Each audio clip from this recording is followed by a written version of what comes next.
Deputy Director at Radio Cayman. From my family to yours, I just want to say, may lovely, happy times decorate your holiday season. May warm, special memories brighten your new year. May the wonder of Christmas be with you forever. Merry Christmas and Happy New Year.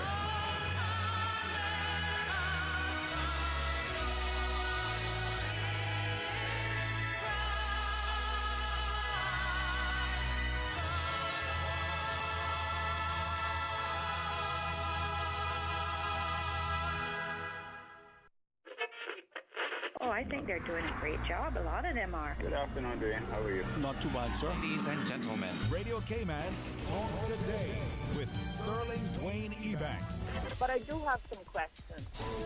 There are more questions than answers. Radio Cayman's Talk Today. If you're ready to talk, we're willing to listen. Well, I really enjoy this program today. Cayman Islands' foremost listeners participation program. May God bless every person.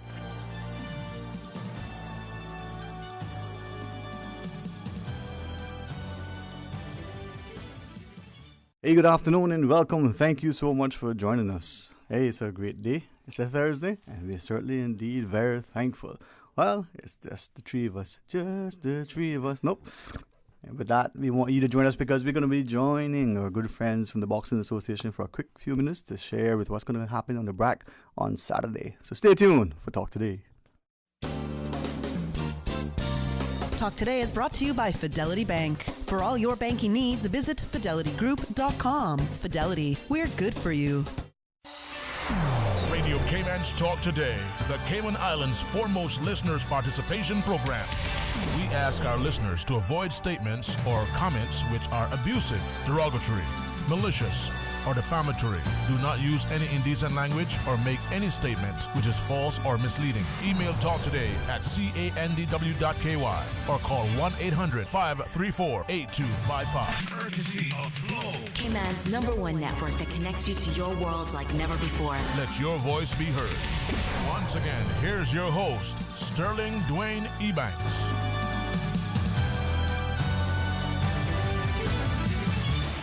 Hey, good afternoon. Welcome. Thanks so much for joining us. And as we get started again, thanks to our colleague Ray for filling in for us, giving us a chance to take a break.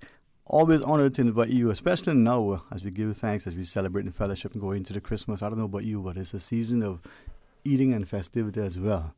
So be safe as you enjoy the libation. I'm honored to both Coach Floyd Trumpet and Coach Theo Kelly for joining us. Boxing is one of those things that can bring a family together, whether they're cheering the competitors, whether they're hopefully exercising and getting healthy, physically, mentally, spiritually, and socially. And now that we can take the opportunity together with the sports department to go over to the back, the only regret I have is I'm not coming. But good afternoon to you, Coach Floyd. Good afternoon, sir. And Coach Theo, good to see you, man. Glad that this is the hat in which you wear today. Yes, yes it is. Well, gents, I know, and this is just indicative of the level of commitment, dedication that you have for the sport, but for the community as well. So just a few minutes out of your schedule for sharing with us and reminding the BRAC that it is as much as we do it here in Grand Cayman. They included, welcome, invited, and hopefully they'll come out and see the fun, but also see the impact. So Saturday, Coach Floyd, what's happening? Saturday morning, we start at 10 o'clock. Was it, please? Aston Rudder Service Center? Yep, that's it. Aston Rudder. I'm not too versed as yet in the only local places, but we'll be there and we'll be doing a good show and seminar for the people on the Cayman BRAC. Okay. I mean, the only other place that is probably the heart of Cayman BRAC is Susan's grandmother's house, but other than that, the Civic Center. It's Christmas. We'll get there. Don't worry. Good luck on that one. So we go up there. Well, what is it that we have in store? I mean, I want people to see it as a good way to exercise and to be healthy in every which way. I say that seriously. But Coach Theo, they come out. What's on the agenda? So what's on the agenda is actually similar to the weekend that does pass up in Boddington. So just intro into boxing, benefits of it, bringing out everyone in the BRAC who wants to come. And it's part of our outreach program, which we've discussed, in previous years, and we're actually quite glad that we can actually get into it. Right. So, like as I said before, this intro to boxing, probably work some pads, benefits of fitness, the whole shebang of what we usually do done at the boxing gym. Yeah. No, I enjoy it, and I'm sad, and I probably should do better, but when I would watch it with my father, and he's sitting there, and I'm thinking, he's in a chair, don't get up, and he gets up, and he's in the ring at the same time, right? But there's something about boxing, it engages the mind as well as the body, and it's like a moving chess piece. You got to be thinking long ahead. So, Coach Floyd, from that perspective, there are some of us who probably are a little bit reserved. We don't want to get in the ring. But this is not about getting in the ring, then and there. This is about preparing your body, mind, and soul. Yes, because boxing does so much more than just, people will think of it as just only combat sport, but you can do boxing in a healthy way, without any contact. You can do boxing to lose weight. Matter of fact, right now I have 2 ladies on mornings who train at 5:30, and for the past 6 months they have lost 30 pounds and more, and they're not doing any contact, but they're boxing and doing boxing exercise. Yeah, man. I got a friend too. He lost about 100 pounds, but that was exchange rate. No, but seriously, it is the weight loss. Yes. It is also the camaraderie and the fellowship, the friendship. No joke. You're doing this thing together, and you're seeing someone in all their glory. I mean, you're sweating, you're panting, you're exhausted, and then week after week, you're healthy. You can actually run and talk. Like this morning, I had this big muscular dude training with me, and after we trained all the boxing, we went outside doing some sprints, and he was breathing hard. I started to smile. I said, yes, he's getting there. He's getting there. Yeah, he's getting there. He's healthy, he's muscular, but the cardio aspect of it, the movement of boxing, I mean, of course, people see you and they see, the physique of, if Lennox Lewis could have been a good boxer, he would have been you. Oh. No, but it is great, because I think we think of that person between age A and age B, but the older individual, the very young individual, can engage in the sport. And if you're just hitting the bags, if you're just moving around, or whether you can't skip the rope like me, or whether you can't do the jumping jacks, you can do something. Yeah, there's always ways and means that we can adapt from one exercise or one training plan that not suited for one person. Boxing is individualized. It's general, but yet individualized. So there's no problem with training. So 10 a.m. on Saturday morning at the Civic Center, the community comes out. It's a fun day intro. Yes, it is. What do you want them to wear? I mean, not a tux, I presume, Mark? No. Put any tux. Come on, shorts and a nice pair. Yeah. Usual PT kit or physical training kit for those. Shorts, T-shirt, comfortable shoes, preferably sneakers or trainers, as they've been called. And that's the attitude to have fun. Okay. Like the last time, we just encourage everybody to come out, and so we'll try to embark our knowledge. So one thing I remember mentioning to Coach Floyd was, and he'll probably realize it this weekend. I said, no disrespect to the Grand Cayman boxers, but the thing about the Brock is that they may not be physically as fit as Grand Cayman, but technically sound. Once they get the grasp of it, they're absolutely phenomenal. And I've always noticed the thing about Brockers. I said they may not be as intense as us on Grand Cayman, but technique and knowledge, hands down. The hunger, the desire to be a part of it, and eventually, potentially, we could see a contingent from the back coming across Grand Cayman. We have an exhibition.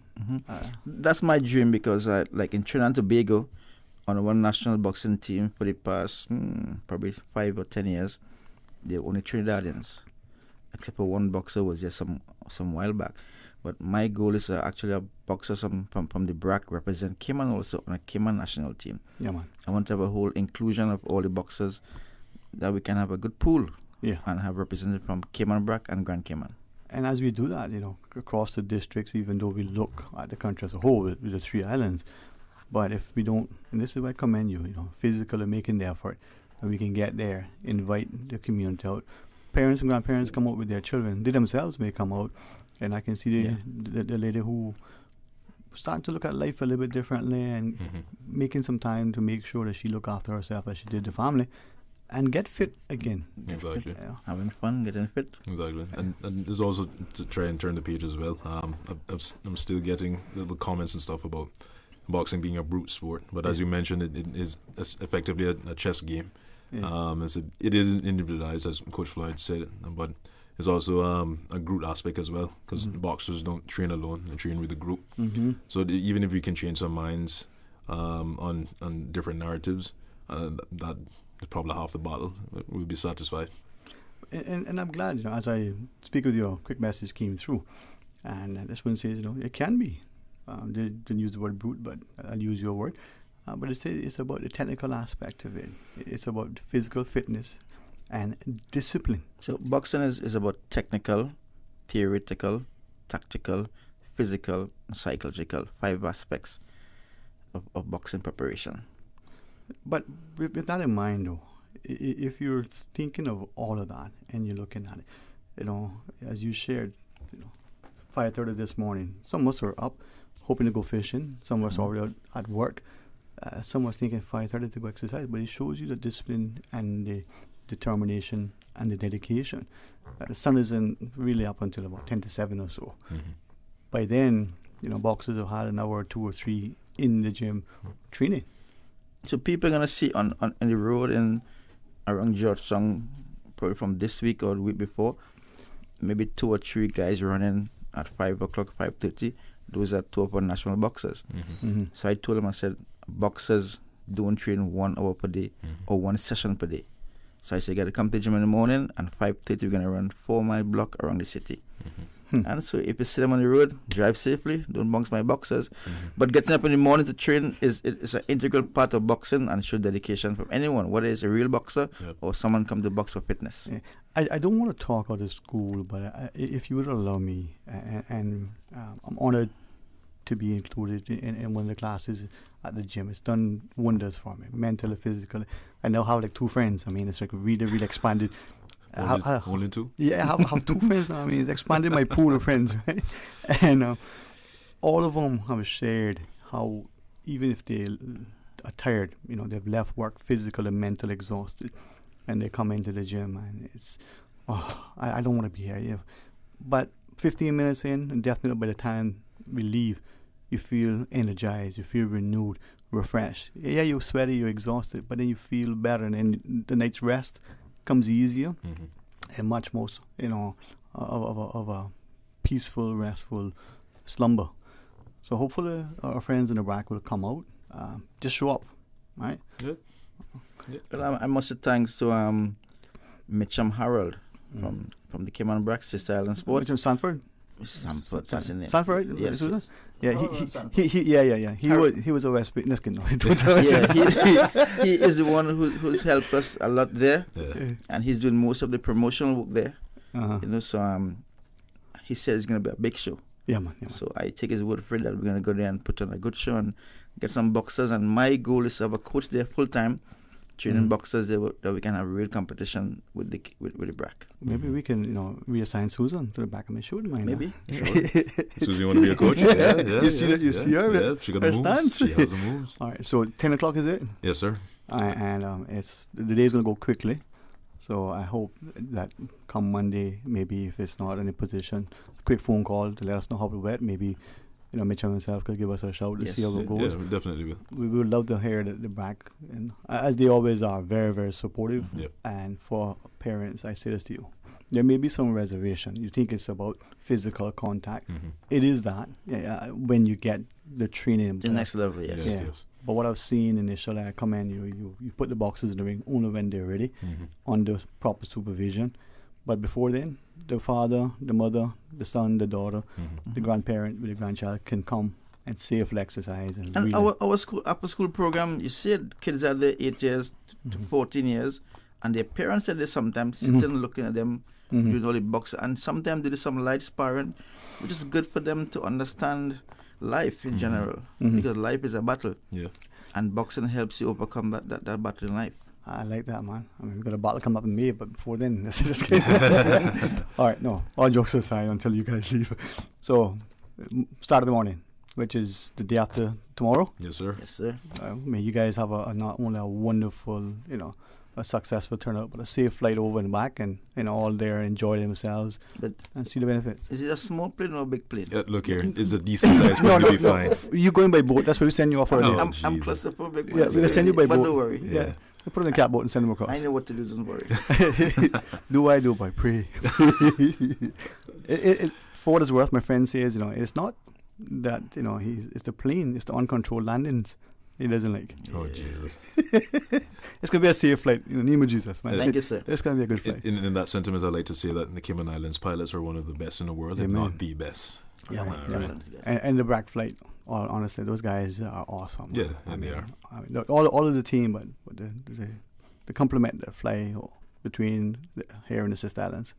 So it's going to be a great afternoon, a great morning, a great flight across. Yeah, we take care of you, Coach Floyd. Yeah, don't worry, man. I'm not worried. If any problem, we just leave you over there. No worries. Okay, Coach Theo, you guys enjoy it and let us know, all right? So we'll remind the backers to come out, and those on the Little Cayman, just to catch a little boat over and come over and be a part of it as well. Exactly. 10 o'clock. Yep, so that's 10 o'clock, Ashton Ruddy, top of the bluff, if I remember correctly.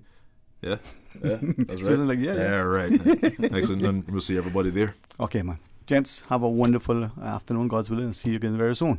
Thanks for having us. Thanks for having us. To our listeners, try to keep it in the theme of what's going to go on. We're going to pause and take a break. Next half hour, let's schedule change. We'll have some open line. At 1 p.m., Dr. Michael Tibbetts will phone into the studio, give us a shout and update. We get a chance to sort of, have a chat with him. 1:30, well, maybe something else. 2 o'clock, a little dance moves. I don't know. We'll see. Take it a stride. Stay tuned for Talk Today. Fidelity Bank would like to thank all essential workers. We salute your efforts and thank you for the sacrifices you've made to keep us all safe. During these challenging times we're facing, our top priority is the health and safety of the communities we serve. And while it's true that things are changing rapidly every day, one thing that will never change is our commitment to giving you the best and sound financial solutions to help you during and after the coronavirus pandemic. At Fidelity Bank, our focus will always be you. Fidelity, we're good for you. Miracle Brokers International, your worldwide movers and freight forwarders, continues to work hard to improve their expertise to provide you with the first-class service you have come to expect. Now, together with Consolidated Freight Line, CFL, the specialist in logistical and global cargo solutions, customers can rely on an expanded team of moving professionals that gets the job done in a timely manner. Whether it's your prized possessions, full container loads, less than container loads, ro-ro cargo, or construction equipment, from door to port services, or across the oceans, from destinations such as the U.S., Canada, Asia, the Caribbean, Central and South America, among others. Miracle Brokers and CFL combined networks offers hundreds of expert connections that take the stress out of moving and shipping services. Call today for your free estimate, 949-5989. You can also log on to www.miraclebrokers.com. Miracle Brokers is located at the end of Kingbird Road, just past CUC. Miracle Brokers, the art of packing and moving, 949-5989. The holidays wouldn't be the same without a little boom from Fireworks Limited. Cayman's biggest firework discount megastore is now open behind massive equipment in Industrial Park. Fireworks Limited has a megastore full of new fireworks and offers huge volume discounts. Stock up early and save big with free gifts with every purchase and the biggest variety of products on island. Fireworks Limited is behind massive in Industrial Park with tons of parking. Open until 6 p.m. every night and 9 p.m. on December 24th, 29th, and 31st. We never use it for Christmas tree, and it's more than just a prickle. Say that again, Bobo. We never use it for Christmas tree, and it's more than just a prickle. What is it? Logwood. Hey, Dwayne, we're back again for the Christmas you were saying. This time the topic is logwood. Isn't logwood a hardwood? Do we use it like for gigs and stuff? Yes. No, we didn't. I don't think we use it for gigs. No? It's a hardwood, but it's not a good. Do we use it for making kites? It's not good hardwood. No. What do we use it for? Dye, fence post, and then charcoal. Just burning wood. It's just knowing a little bit, want to realize how much we don't know. And logwoods are one of those important things that we probably don't appreciate how important it was for us, right? Yes, it has a lot of history behind it. Right. And that's why we're doing this show on logwood. Yes. Logwood, the tree. Come on, there's a lot of history behind logwood, starting from the 1600s, actually even before that. We don't think we have much history even now. I don't know who's saying that, but we got a lot of history here.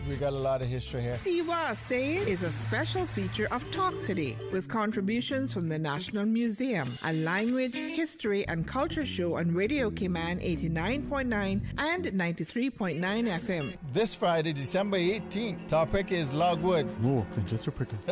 See what I'm saying? This Friday. Tips to stay safe this holiday season. Take the pledge. Plan a safe ride home. Offer to be a designated driver. Ride the Purple Ribbon Bus. Drink responsibly. Log on to ndc.ky for bus routes. Arrive Alive 345. Take the pledge, designate a driver, or ride the Purple Ribbon Bus on New Year's Eve. This message is brought to you by the National Drug Council and Radio Cayman. Talk today. But I do have some questions. Talk today. Cayman Islands' foremost listeners participation program. Talk today. Because there are more questions than answers. What the public is saying. Waging to take your calls right now. Sterling Dwayne Ebanks.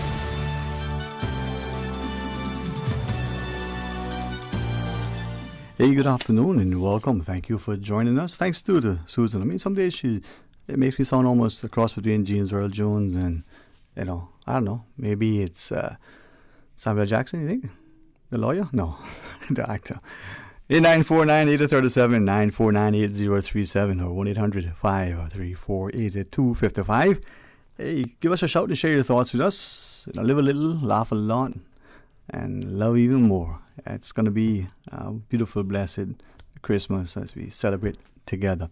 It is some open line, and one of the interesting things about this time of year is how, fluid the schedules can become, how demanding and taxing, our time sometimes seems like people are pulling us in multiple directions, and we can, at least try to respond, and when we do, in a helpful, loving way.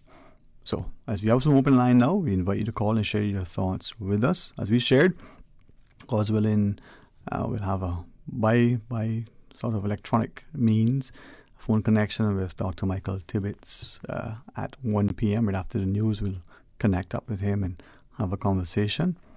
But we want you to share your thoughts with us now.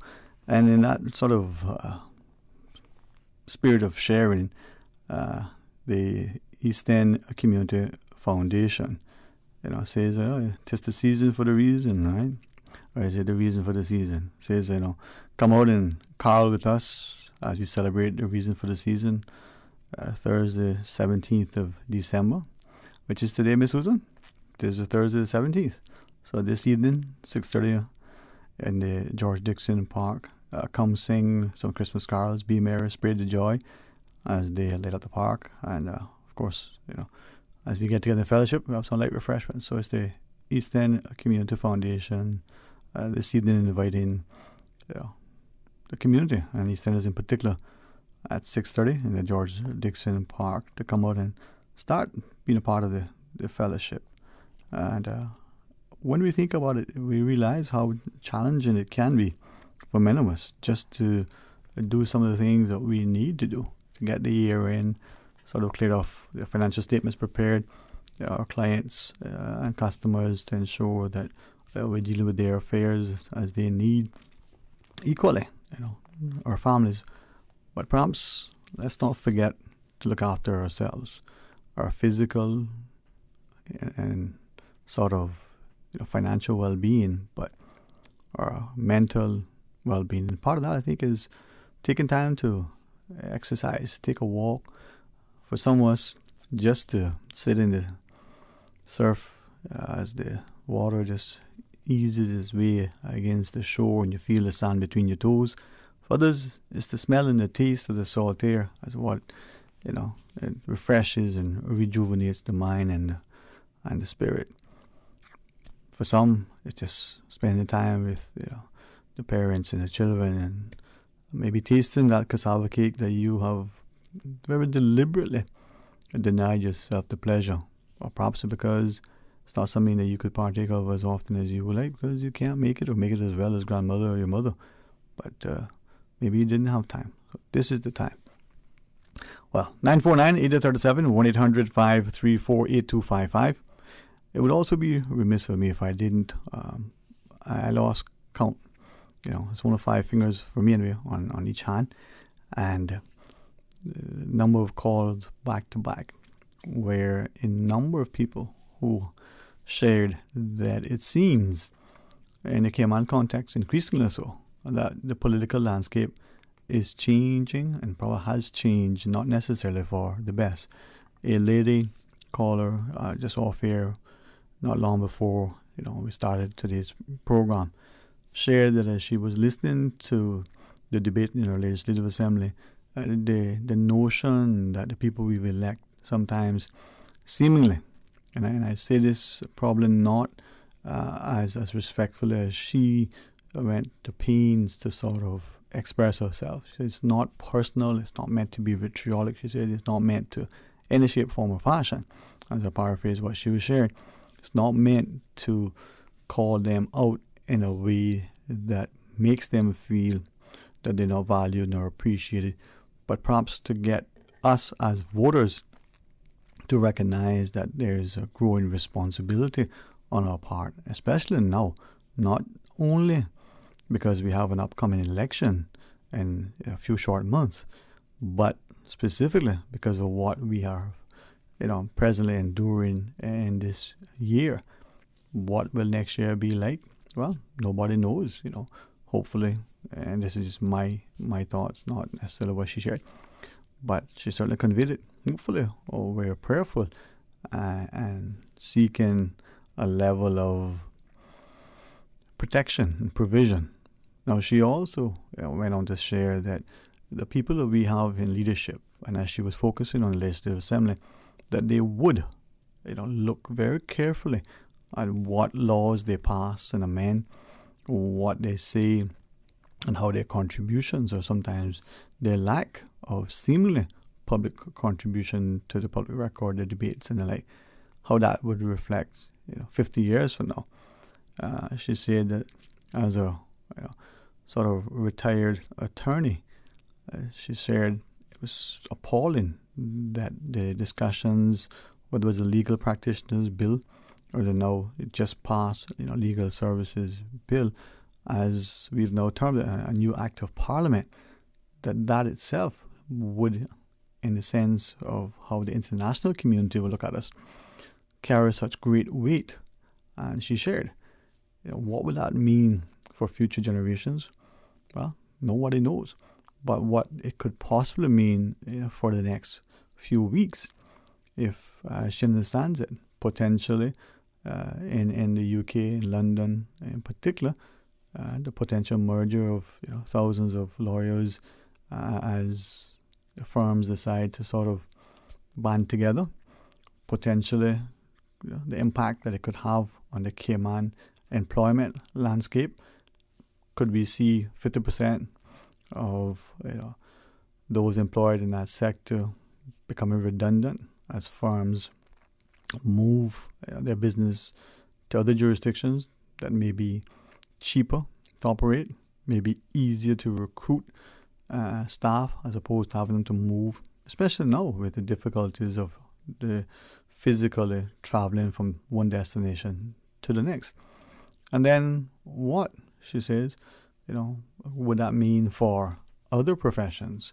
Would accountants and the directors and all of the others in the financial services sector say, well, if the lawyers seemingly have this benefit, could it not accrue to them as well? Would that mean the same for other professions? And then will the employment prospects for Cayman and those who live and work here, including Caymanians, will that be negatively impacted? As a knock-on consequence, the work permit fees that government relies on as part of its revenue measures, will that reduce? And with that reduction, will it make it increasingly difficult for government to balance the budget to provide the social services, the education, the school, the roadworks, and the like? And as we, perhaps become more inclined to draw down on any borrowed funds or to borrow more money, will that put us in debt? And I asked her, I said, well, how about coming into the studio? How about giving us a call? And she says, well, simply, there are those who have been championing these things in the past, but it's just falling on deaf ears. And she came back to the whole notion that in a time like Christmas, instead of there being a sense of fellowship and unity, it seems to be when, whether in the Cayman context, as we follow examples from other parliaments globally, there seems to be a push to put legislation in place that may not necessarily get the requisite attention and examination that it would deserve, because people don't necessarily have the time. They're probably not mentally prepared or inclined to examine it, and then the consequence is only felt sometime down the road. What they say, long after the horse has bolted, what's the point of then closing the gate?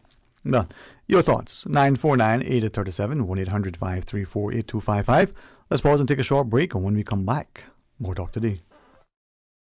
King Sports Center takes pride in being more than just an ordinary gymnasium. For 14 years, their multi-purpose facility has been providing the community with a variety of sporting, recreational, and relaxation activities. King Sports Center has a bowling alley, lounge bar, multi-purpose rooms, powerhouse gym, rock climbing wall, bungee jumping, a 10,000 square foot rink, and so much more. For more information on the variety of services, call their friendly staff today at 946-5464 or email kings@candw.ky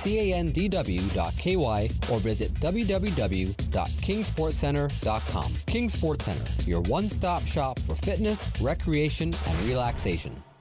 Kirk Freeport's $40,000 Christmas sweepstakes is back. Spend $100 on your favorite Kirk Freeport store, and you could win one of 3 $5,000 cash prizes or one of 5 $1,000 cash prizes. All purchases of $100 before noon on Christmas Eve qualify for all remaining prize draws. There will be the annual Rolex watch prize draw on January 4th and loads of other great prizes. Our small boxes give big surprises and a Christmas full of great prizes. Full details on KirkFreeport.com. Merry Christmas from everyone at Kirk Freeport. Did you know that Cayman National Bank is the only bank represented across all 3 of our islands? That's right, Cayman. We're your bank and we're here for you. Visit any of our available customer service centers for your everyday banking needs, Monday through Thursday, 9 a.m. to 4 p.m., and Fridays, 9 a.m. to 4:30 p.m. Your banking experience matters to us, and we're here to serve you. Talk today. But I do have some questions. Talk today. Cayman Islands' foremost listeners participation program. Talk today. Because there are more questions than answers. What the public is saying. Waging to take your calls right now. Sterling Dwayne Ebanks.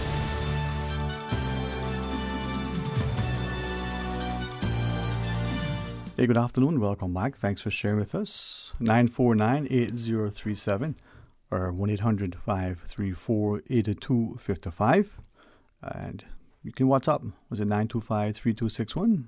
Share your thoughts with us on that WhatsApp number as well. It can be a voice note if you so choose. I hope that as you're out and about, and whether you're Christmas shopping, whether you've engaged your Christmas beef, or whether you're thinking, you know what, it's going to be a different Christmas because you've deliberately decided that it should be, given all that has transpired. Well, however you do it, may it be safe and blessed, and may you, as you reflect on it, recognize that there's probably great need, including the need for each of us, not just to show a semblance of gratitude and have a grateful attitude, but to, as we look out and look after ourselves, to be mindful that there are many in our community who we know having a great challenge for different reasons, not just financial.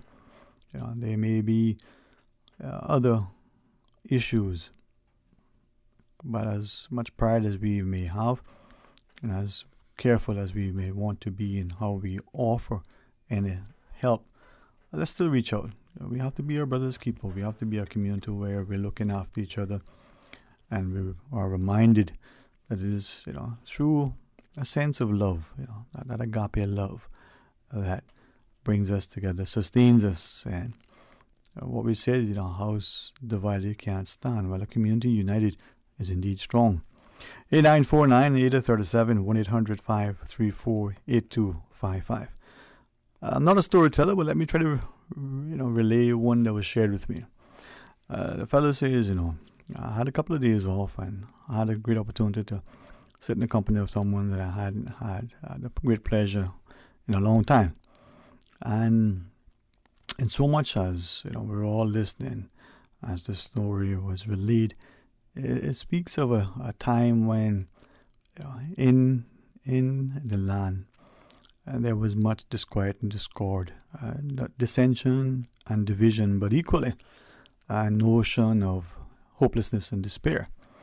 And in the midst of all this, there's a crying voice, a voice that, constantly has been sort of, beating the same drum as it was, warning. Now, interactive as the story was, it was relayed that it's not like the boy who cried wolf, or the chicken that ran around talking about the sky is falling, or whatever the creature was that talked in those stories.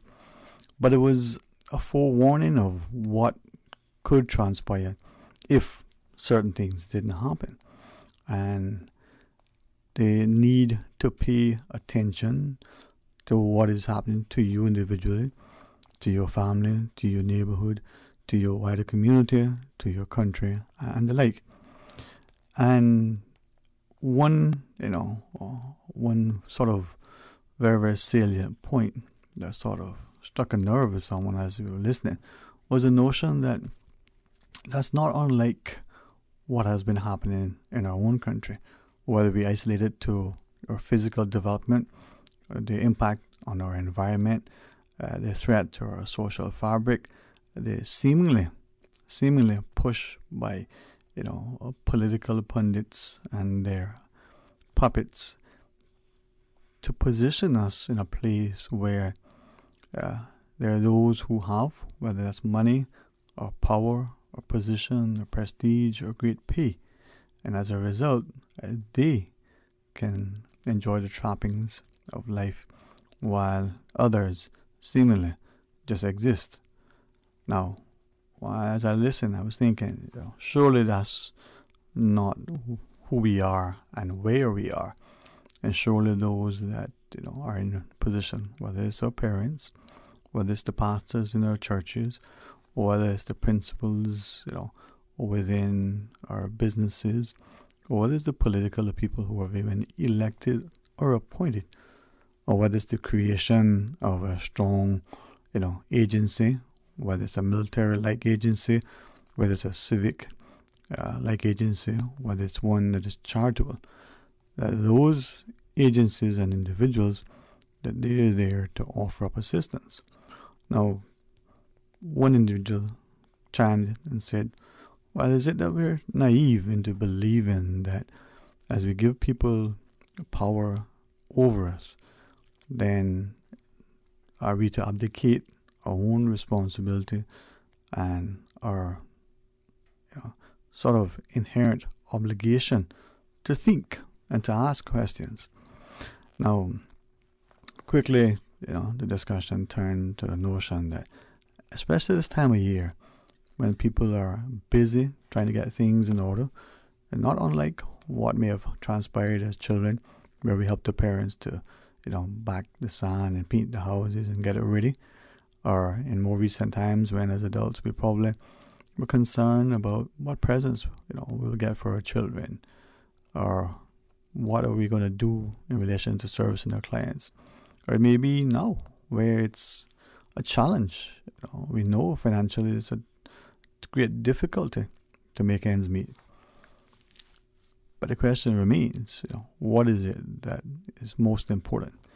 And why is it that we seemingly are A, just blindly willing to follow and trust those in position without question, and B, when we do ask for clarification or guidance, or maybe requiring people to stop and postpone or at least delay what is it that is being planned, those who do such aren't seen with a level of wisdom and respect, but instead are chastised, castigated, ostracized, and otherwise vilified. Now, not to take in at a time like this when it should be about, fun, food, and fellowship, about family and community. They have the great pleasures we once had, not just because of what we're experiencing now, but also because of the times have changed. Look at the school programs. They're no longer held in the evenings where the town halls were filled. They're to accommodate the growing numbers, have to be spread over the weekday during the working lunch hour in order for us as parents and families to attend. our churches no longer assembling to the extent that they did to have the community Christmas programs. Is it a sign of the times, or is it even more so? Well, you have to ask, you have to seek answers, you have to be willing to stand in the gap and to be prepared, to take up the mantle, because there are many of us, who with a smile and a charm would quickly disarm, and with that probably imprison us, not just mentally, but in our own minds and lands and hands being bound that we can't even move, beyond what is our own. 8949-8037, 1-800-534-8255. We'll pause in a few minutes, take the news break. I want to remind you that at 1 o'clock, right after we come back from our break at 1, as we get the news, Dr. Michael Tibbetts will join us, get a chance to, hear from him, hear what he has to share, gain the counsel and the wisdom, get the insight, the perspective. And for me, it's an opportunity to recognize two things. We have wide and varied reach of our people as they've moved across the seas and shores. But equally, we also have a, commitment to our next generation to do right by them today, so that their lives, not easier necessarily, but certainly are not any more difficult, but that their lives are better. Better in the sense that it's safer, their society is more secure, and their opportunities for success is more assured. So as we listen to what he has to share, I'm grateful for that opportunity. Hopefully it works the way we anticipate. We've invested in the technology. Let's see if it goes in our favor, right, Miss Susan? We'll see what happens. And then after, we have that conversation, well, we'll see what more will transpire. But thank you so much for the opportunity to be a part of it, as we invite you to share with us. Remember, stay tuned. And when we come back, we're ready, Miss Susan, for the party. As it goes. It's only Thursday, man. And it's still the year 2020, in the month of December. I don't know, man. I don't know. Maybe there's another decade left before the month finishes. Stay tuned for Talk Today. This is how we wake you up in the morning.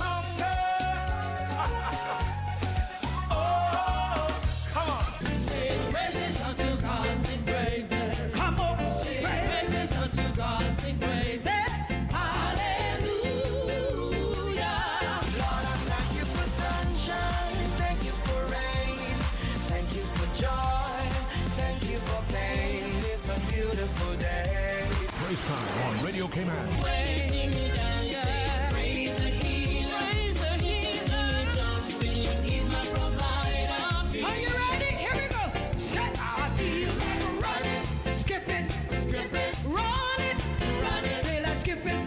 Praise time. Jesus in the morning. I will. So send me, Lord. I will go.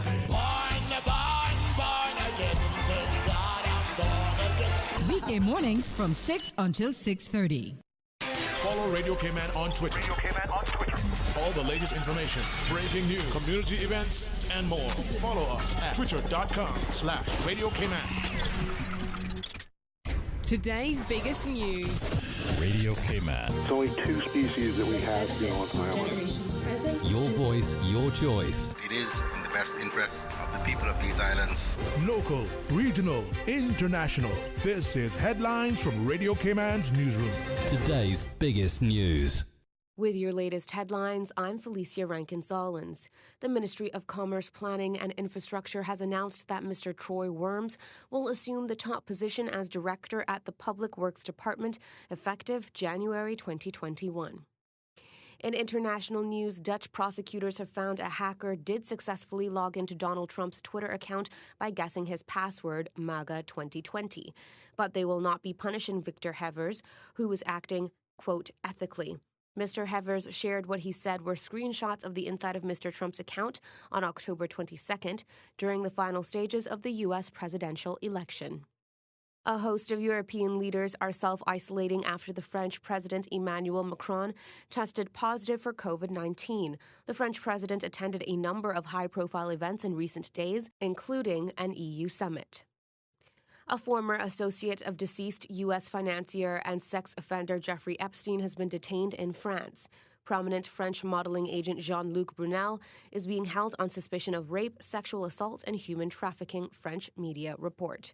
These are your headlines. I'm Felicia Rankin-Zollins.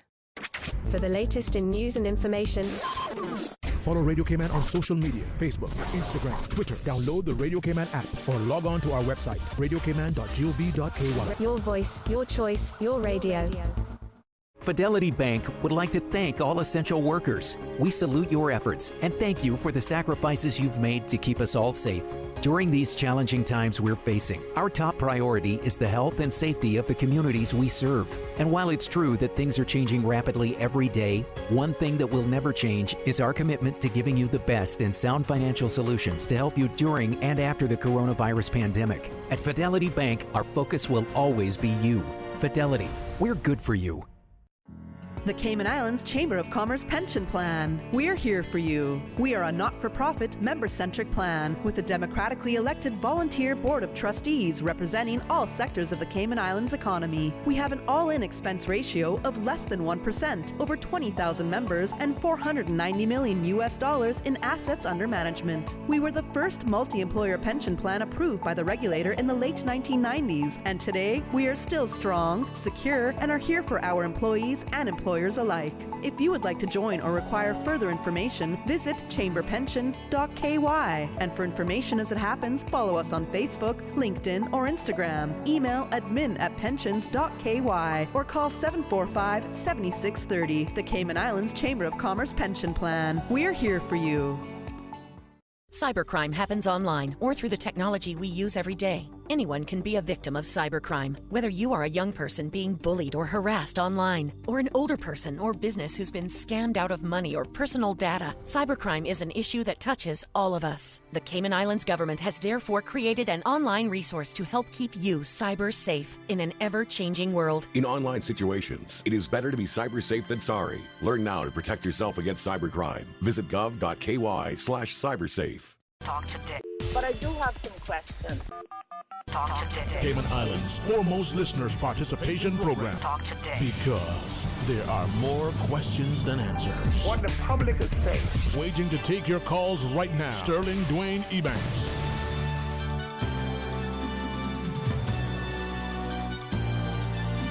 And good afternoon. Welcome back. Thank you so much for joining us as we invite you to be a part of our discussion as we leverage the technology. And hopefully we'll put people almost as if they're sitting next to us. We go to the phones and we welcome Dr. Michael Tibbetts. Good afternoon, Dr. Tibbetts. How are you, sir?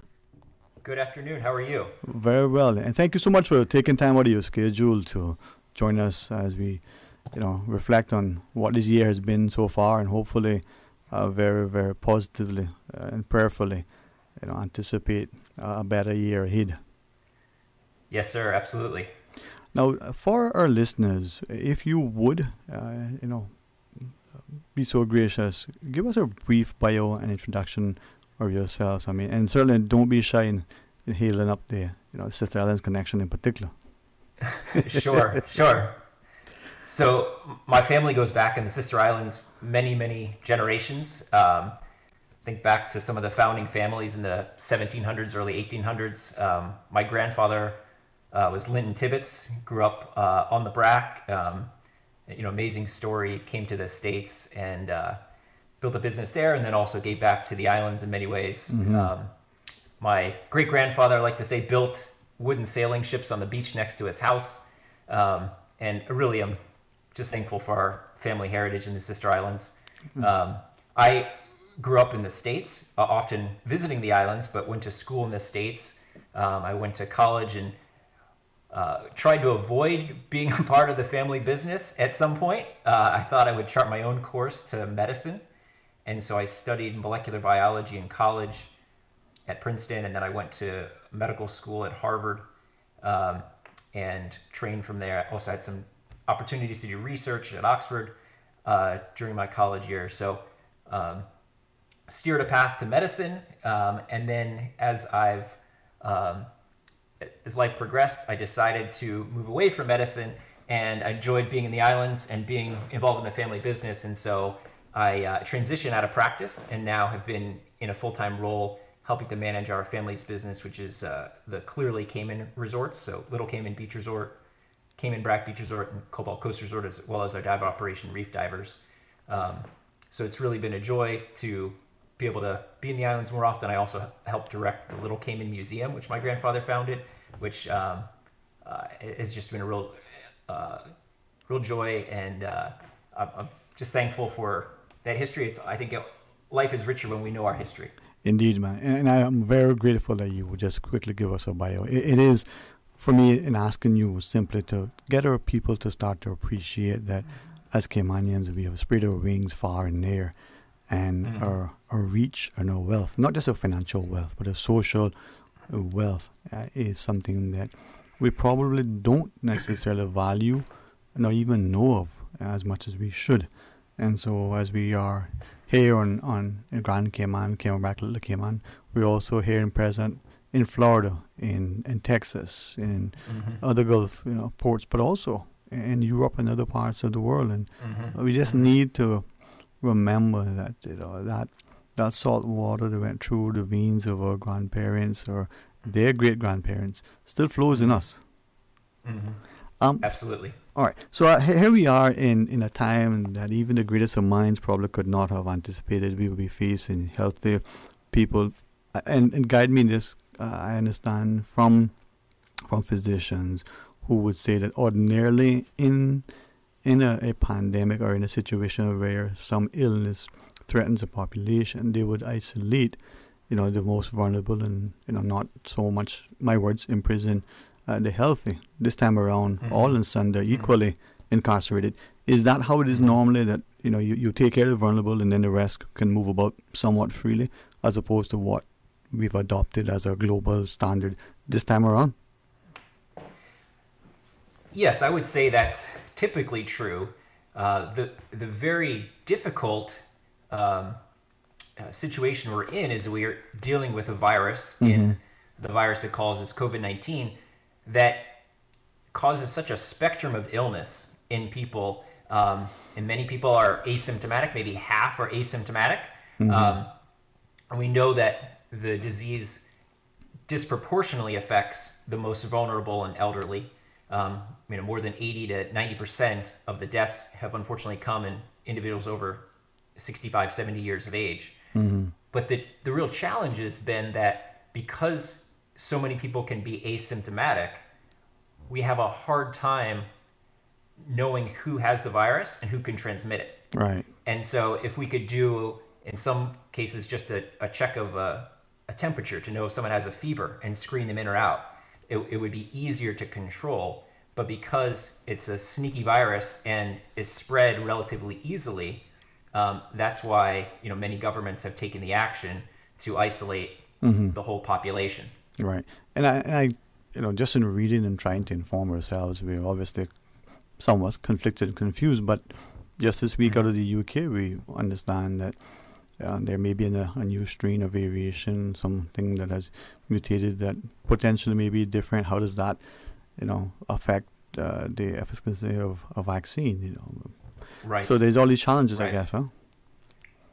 Absolutely. And it's very exciting that these vaccines have been developed in really record time. And I think it's very good news for Cayman that we're going to be receiving the vaccine, sometime early in the new year. And the policy that's been announced to prioritize vaccination for the most vulnerable is absolutely the right one, because they're disproportionately at risk.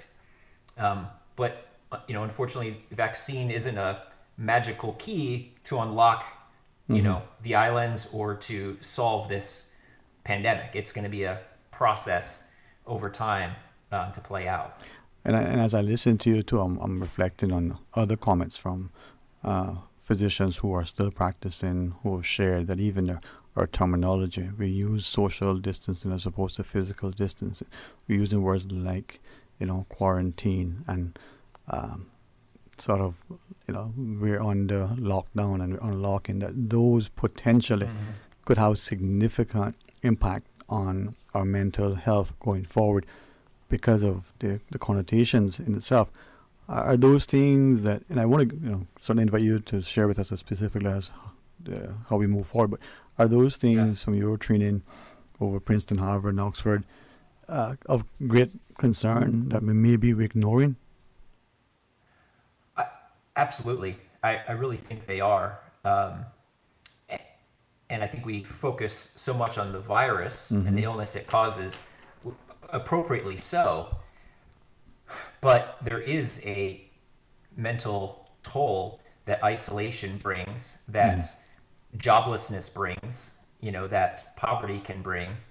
And there is, learning more and more, many people on island that are affected that may be afraid to say much because they're concerned about the stigma of being out of work, of needing help. But there's definitely a toll. And I think that as this has drawn out, the sense of hopelessness, not knowing when things are going to change for people whose lives have been, most directly impacted by the closure, it's really difficult for many of them to bear. And speaking to some nonprofit organizations and others, they're really starting to see that, unfortunately. Yeah, and even if we were just to look at what is seems to be reported coming out of the U.S., where now millions and millions and millions of Americans are dependent on food banks to feed them. A country with such a rich and vibrant history, such pride and such wealth has been now relegated to bread lines. Yes, very, very sad situation, and for so many, whether they've been affected by the virus themselves or a family member, but the consequences are really almost unfathomable. To know how this virus you can't see, but with the most high-powered microscope, has so disrupted the planet. All right, so, Sorry, and with that, then, as we look at our own country, or however people may, disrespectfully term us, what is being considered? What are your thoughts on our way forward? And as we have this discussion, I know, well, for those listening, set the stage for us as to why we're chatting. Yes, I think it's first wise to point out how well the Cayman Islands have controlled the outbreak, over this last, 9-10 months, and having these strict procedures in place with quarantine. But as we look, we've got to chart a way forward, and I think we can look to what other islands have done, what has been successful and what has failed, and be honest about that. And then look ahead to see what does the latest medical research show us, what is the potential of the vaccine, and what other technology can be employed. Unfortunately, there will not be a day when someone waves a white flag and says, the whole planet is safe from COVID-19. It's going to be with us, many people think, for a long time. And so we have to find that place of when and how we can reduce risk as much as possible while finding a path forward for the country to reopen its borders to visitors and, eventually tourism and that part of the economy. So, the way forward in many other islands has been some regimen of testing. So testing before a person departs from their country, testing on arrival, and then additional tests, because we know that testing can be very accurate, but there still can be problems with testing. Someone may not have been swabbed correctly. Maybe they just caught the virus and it wasn't picked up yet. So multiple rounds of testing increase the overall sensitivity, increase the number of people you're going to catch that have the virus. And then many other islands have put in place protocols where the visitors for some period of time can't freely interact with the population. So they may be confined to certain resorts or certain attractions or restaurants that have protocols in place. And we know that, unfortunately, residents returning and going back into the community are higher risk because the virus is most commonly transmitted between people that know one another in close confined spaces. So more often in the home, in the workplace, in churches. And so those are the environments we have to be most careful about. So as we look ahead, in Cayman, the government has come out with a plan to vaccinate the most vulnerable, which is absolutely the right priority. And I think it's exciting that that could be done within the next couple of months.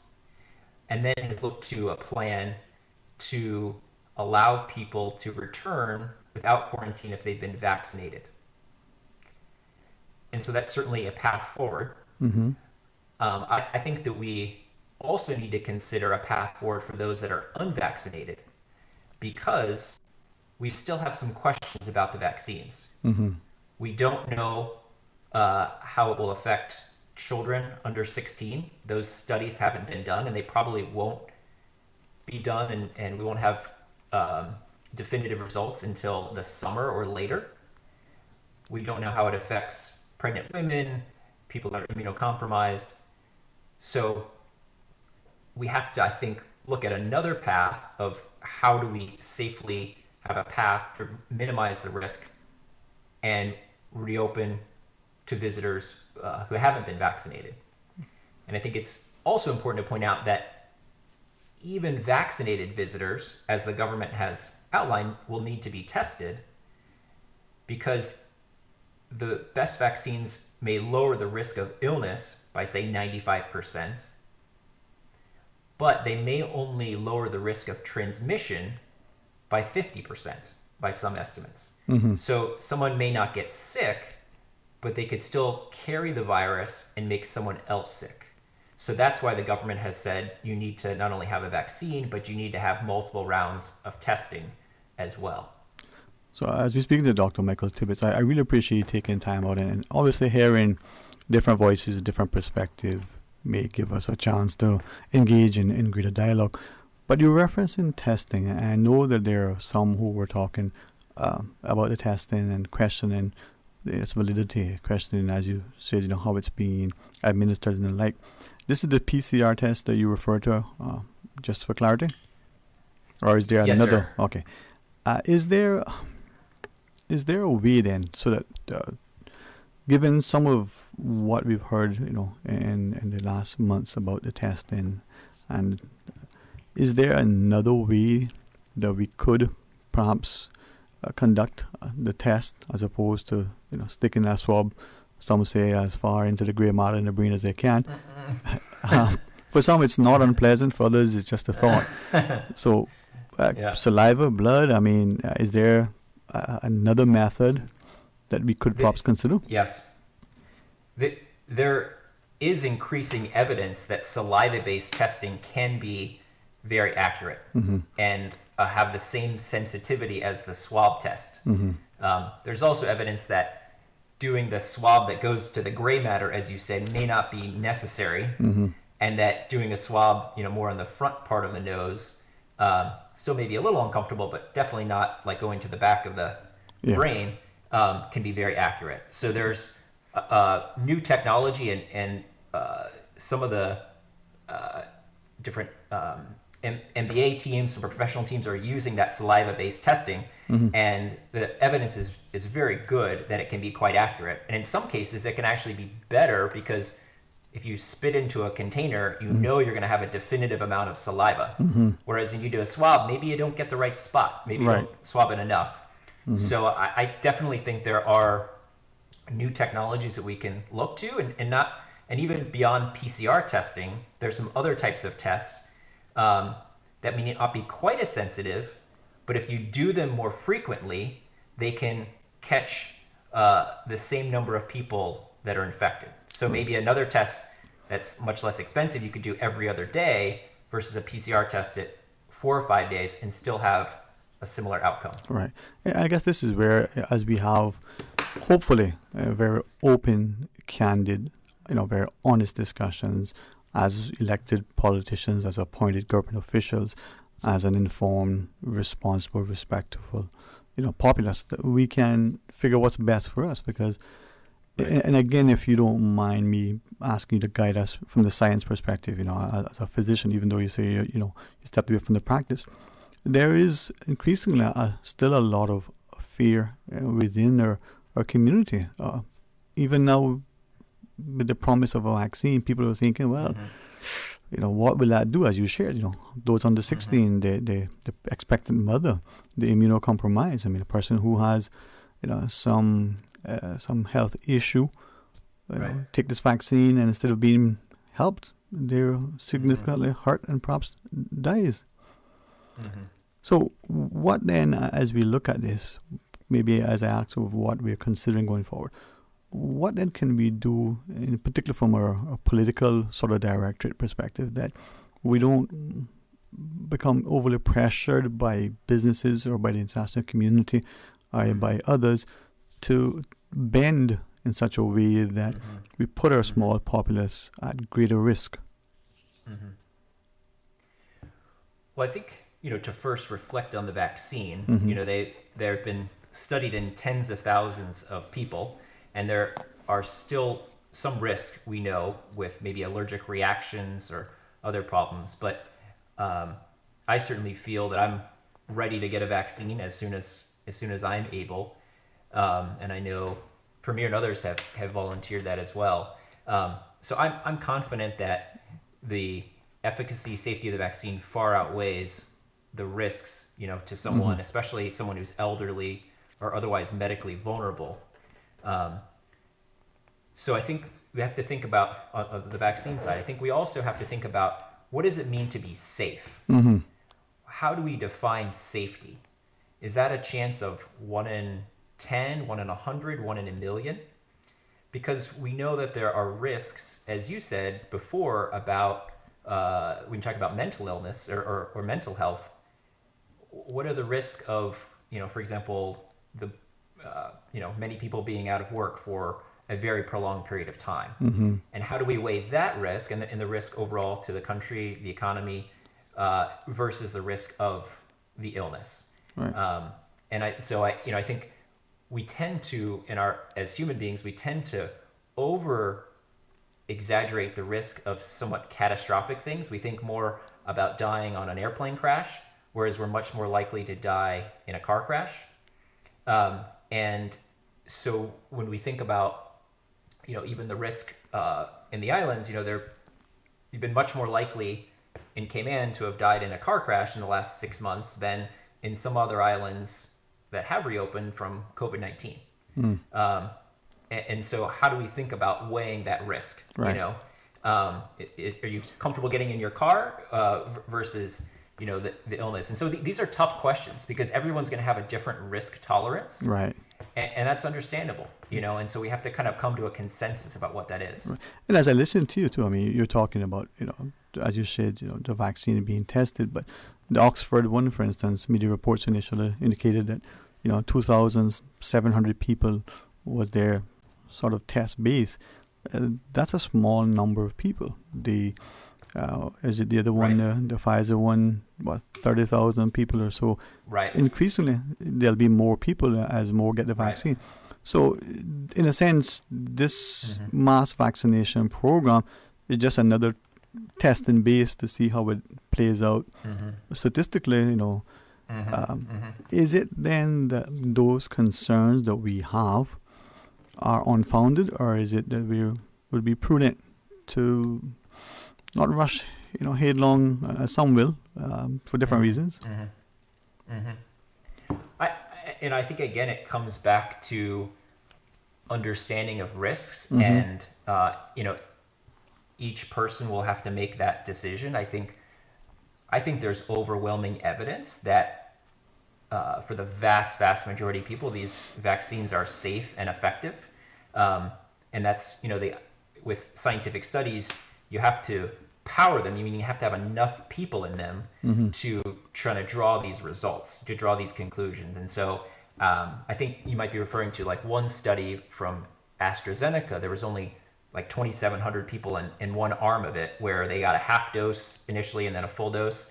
But, the overall study, they may have, 30 or 40,000 people. And so those studies, they want to be as representative as possible of people of different ethnicities, medical backgrounds, ages, so that they can try to look for those risks. Right.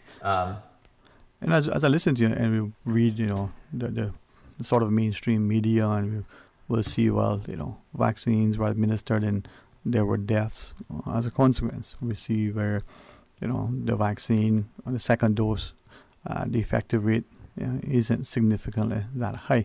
But as you shared, it's about the person's willingness to take on that risk. And then when we look at our own government and our, I guess, need by some people's perspective to reopen the economy, to get the tourists back here, to get people traveling and the like. How do you see that, in addition to what you shared thus far? Or what else do you see us doing and being able to do to get us back to that semblance of a life where we moved about a little bit more freely than perhaps we are now?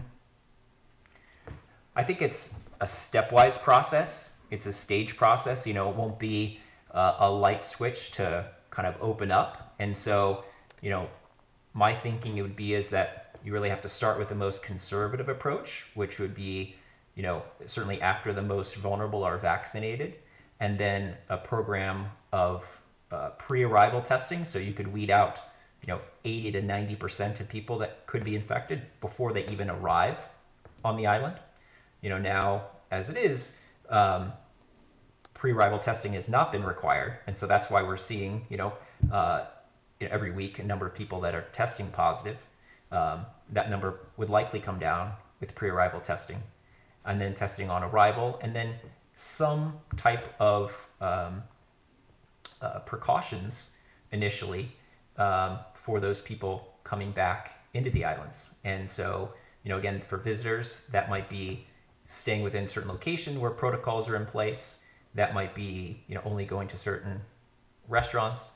I think that the challenge for Cayman in part is that the virus has been so well controlled that everyone is used to not wearing a mask, to not distancing. And so, how do we manage that transition back? Because, again, I think it's going to have to be a staged, slow process, but we've got to put the goalposts out there to decide how we do it, because market the field and see if we can start a game, right?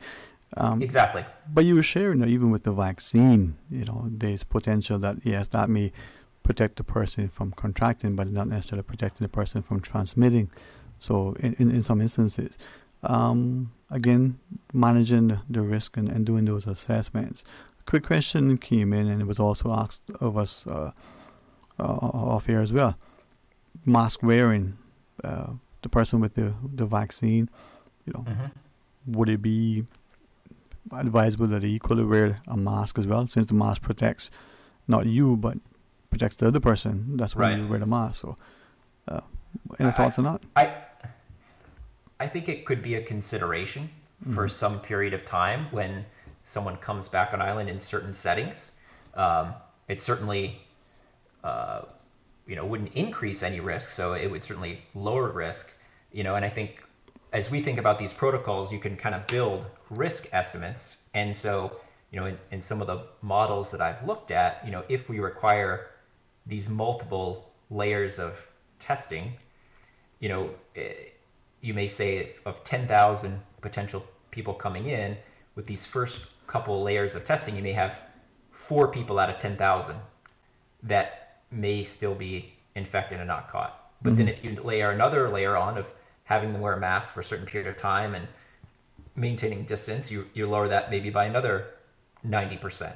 And then if you do follow-up testing, you lower it further. So, you can get to a place where we might say it's 99.8% that even with 10,000 visitors, we wouldn't see someone get infected in the community. And again, that's where we have to say, what is our risk?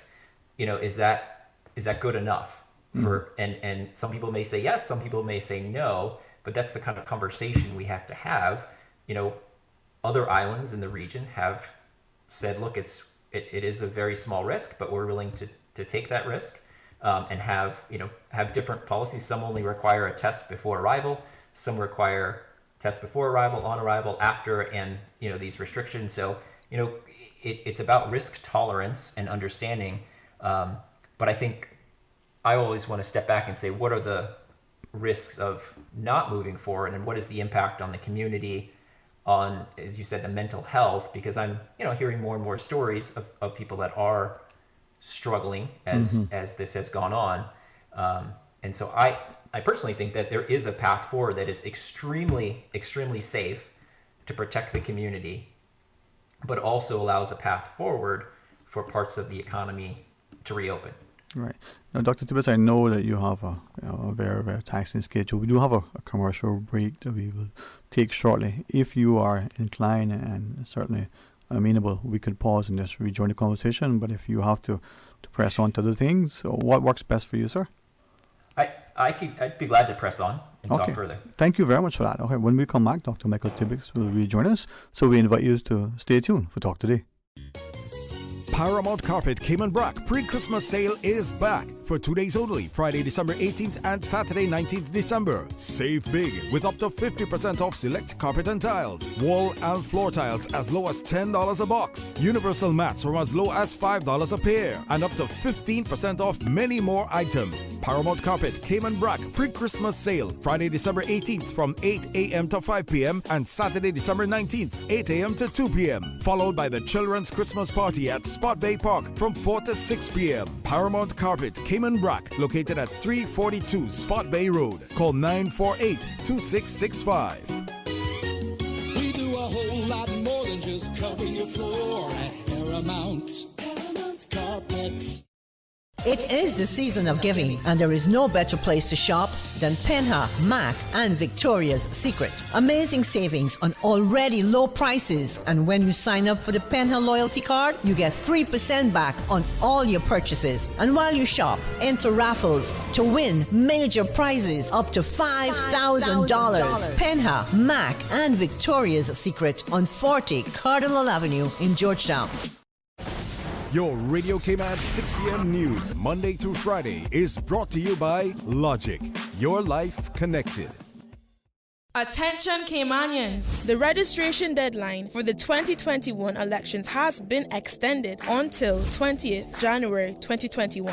Caymanians turning 18 on or before May 26 election may register now in order to vote in the 2021 elections. You must register by 20th of January. For more information, visit elections.ky or the elections office at Baytown Office Suites, opposite the Wharf Restaurant. Talk today. But I do have some questions. Talk today. Cayman Islands' foremost listeners participation program. Talk today. Because there are more questions than answers. What the public is saying. Waiting to take your calls right now. Sterling Dwayne Ebanks. Hey, good afternoon. Welcome back. Thanks for joining us. And thanks too for, Dr. Michael Tibbetts taking some time out of his schedule and joining us by phone. Really appreciate your input and your contribution. So thanks again. Thank you. As we look at what perhaps has been unfolding thus far and the year ahead, there are many. As some would say, they make their revolutions. Others say just a resolution. But they're determined to set about on a much more constructive and productive and positive path. This may be a little bit different. So, what is it from your perspective then, as the country, through its business and civic, elected political and appointed leadership, what are the pressing things that we need to consider as to the way forward? I think the key is to set a vision for what the path forward looks like. So, what are our goals in the next few months in terms of managing the pandemic, and then deciding how to move forward with some reopening of the borders that doesn't require a 14-day quarantine. Okay. With that, if I may just quickly ask then, because we've seen some scientific sort of advisors that indicated that maybe that period, could be as little as 3 to 5 days in some instances. Is that something that was misstated, or misinterpreted, or is that potentially something that's a reality? So certain countries have shortened the quarantine period. In the U.S., that has been shortened to 7 to 10 days. The key is what additional elements are added. So if you want to be most conservative, you know that the incubation period of the virus can be up to 14 days. But if we layer in testing, could that shorten that period? So if we do, testing on arrival, day 4, day 8, it would be exceedingly unlikely that someone would test negative, 3 or 4 times and still have the virus. So that's where the thinking comes in about shortening the quarantine period, is that with PCR, highly sensitive PCR testing, we could, again, catch those individuals that are infected. That's been the policy in some other countries that have been able to reopen their borders to visitors. But even with that too, I think it's an accepted fact now that there are instances where the same individual has contracted this virus more than once. Sometimes not as bad as the first time. So with the potential for it to get it more than once, how does that play into this whole process?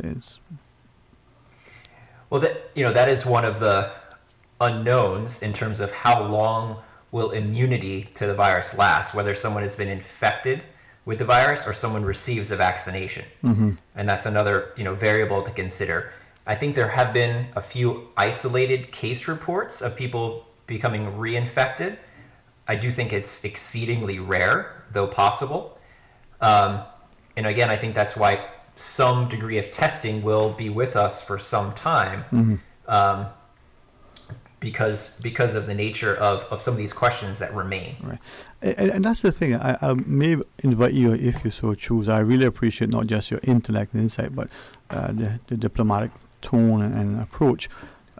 As I read media, not so much watching, because sometimes that kind of can be distracting, but we're seeing not a lot of, not significant amount of reporting, and with respect specifically to the reinfection. But I've reached out to a number of people, and seemingly, whether it's in South America or other parts or Europe or in North America, people seemingly have had family and friends or themselves that, according to the test, they've had it more than once. So it's, I'm not quite sure if I would want to agree with you and say it's as rare as it is. Well, there is a difference, though, between having an infection and being sickened by it and still having virus that may be picked up by a test. Right. So that's kind of similar to, dying with the disease or having the disease kill you. Right.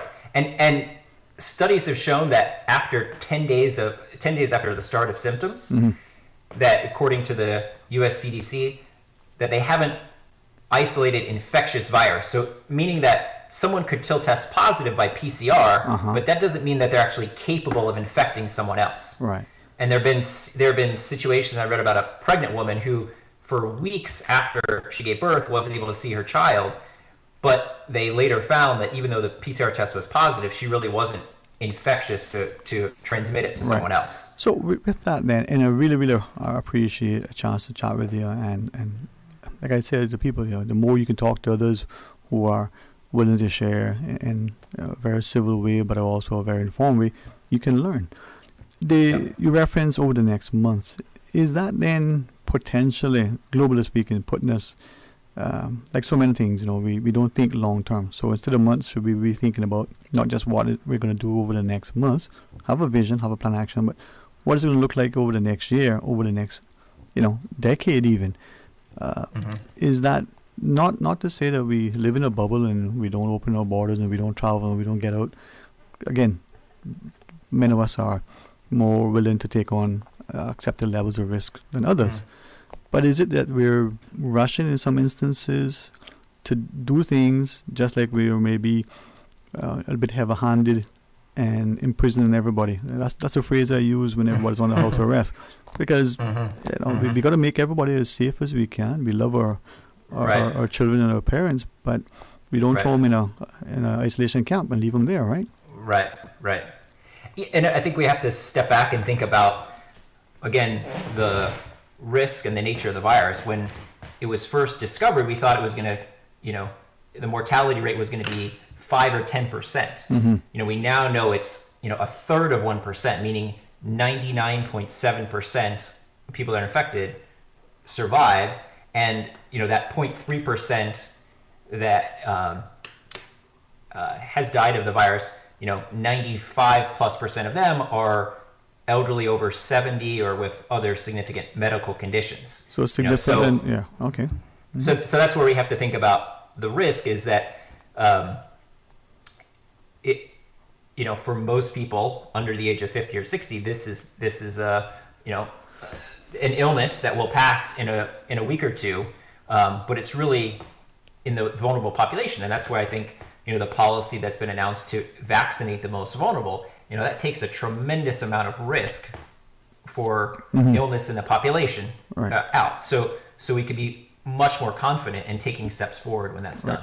Respectfully to Dr. Tibbetts, as I listen to you, isn't there then an inherent contradiction in that approach from the perspective that we don't know, according to the reports, how it will impact those 16 and younger, the expectant mother and potential fertility down the road, the immunocompromised, the even effectiveness of the vaccine.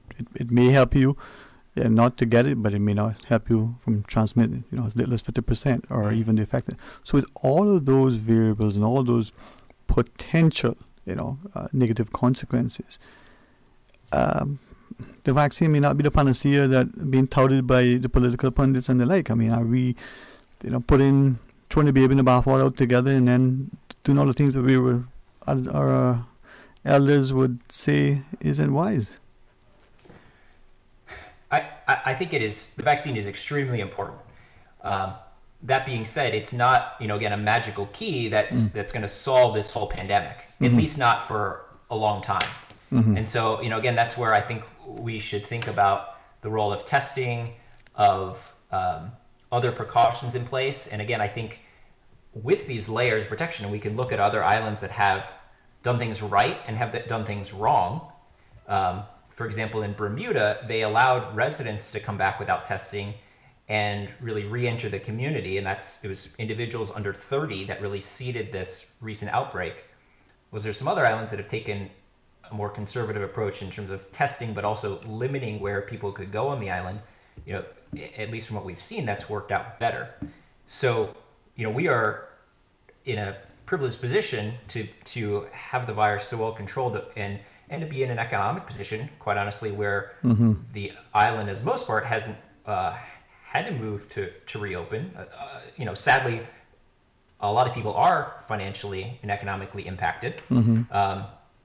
But as a whole, as a government, the government hasn't been as pressured financially. Yeah, so that's great. Yeah. Yeah, but it it will come, obviously, at some point, and there are, as we've seen in the papers just about every day, more and more businesses, unfortunately, that are closing, more layoffs coming, and so that's where we have to say, what is safe? How do we define safe? Is that 99.999%? Is it 99.8? Where is that? And I think we can be well over 99%, again, with the protocols in place, with vaccinating the most vulnerable.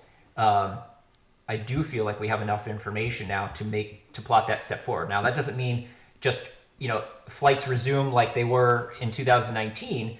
That's a gradual process. That's certain, maybe accommodations being opened up, slowly opening the borders. The, Cayman Islands Tourism Associations come out with saying, here, how can we just at least set some goals for ourselves? We don't know if we're going to reach them, but let's set some goals out there so we have a vision, we have a plan. Because, for example, how do we decide what airlines can come back to the island? They're going to need a couple of months to plan that.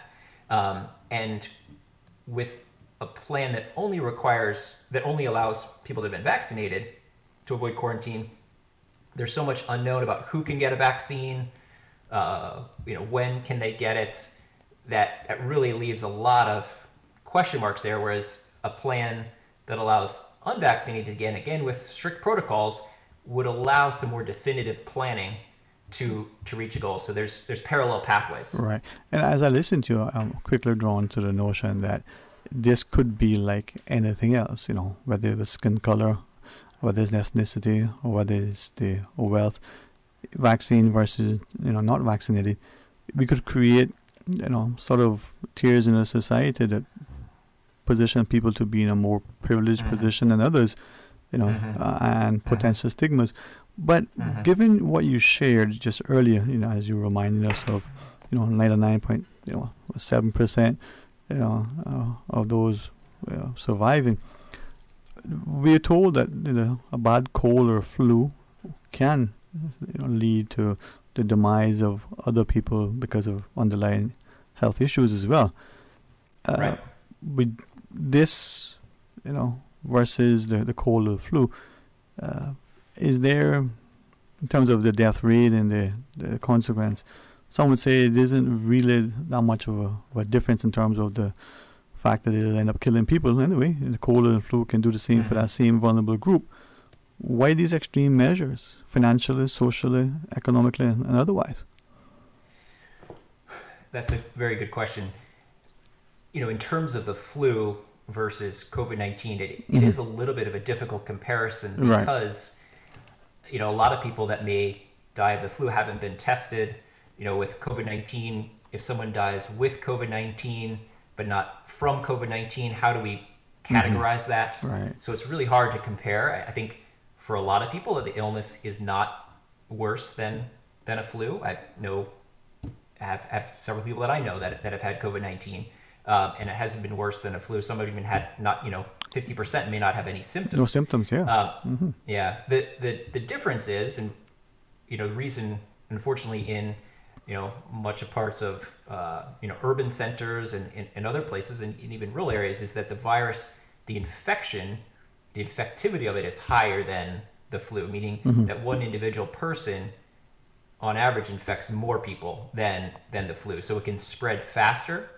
And we also know that only about 10 to 20% of people with COVID-19 account for 80 to 90% plus of the infections, meaning that those super spreader events where one person goes to a party or a gathering of friends or something, they infect a bunch of people, whereas there's a lot of people that don't infect anyone else. Yeah. So these are some of the unique dynamics of COVID-19, and again the fact that with the COVID-19 you don't know if someone necessarily has it.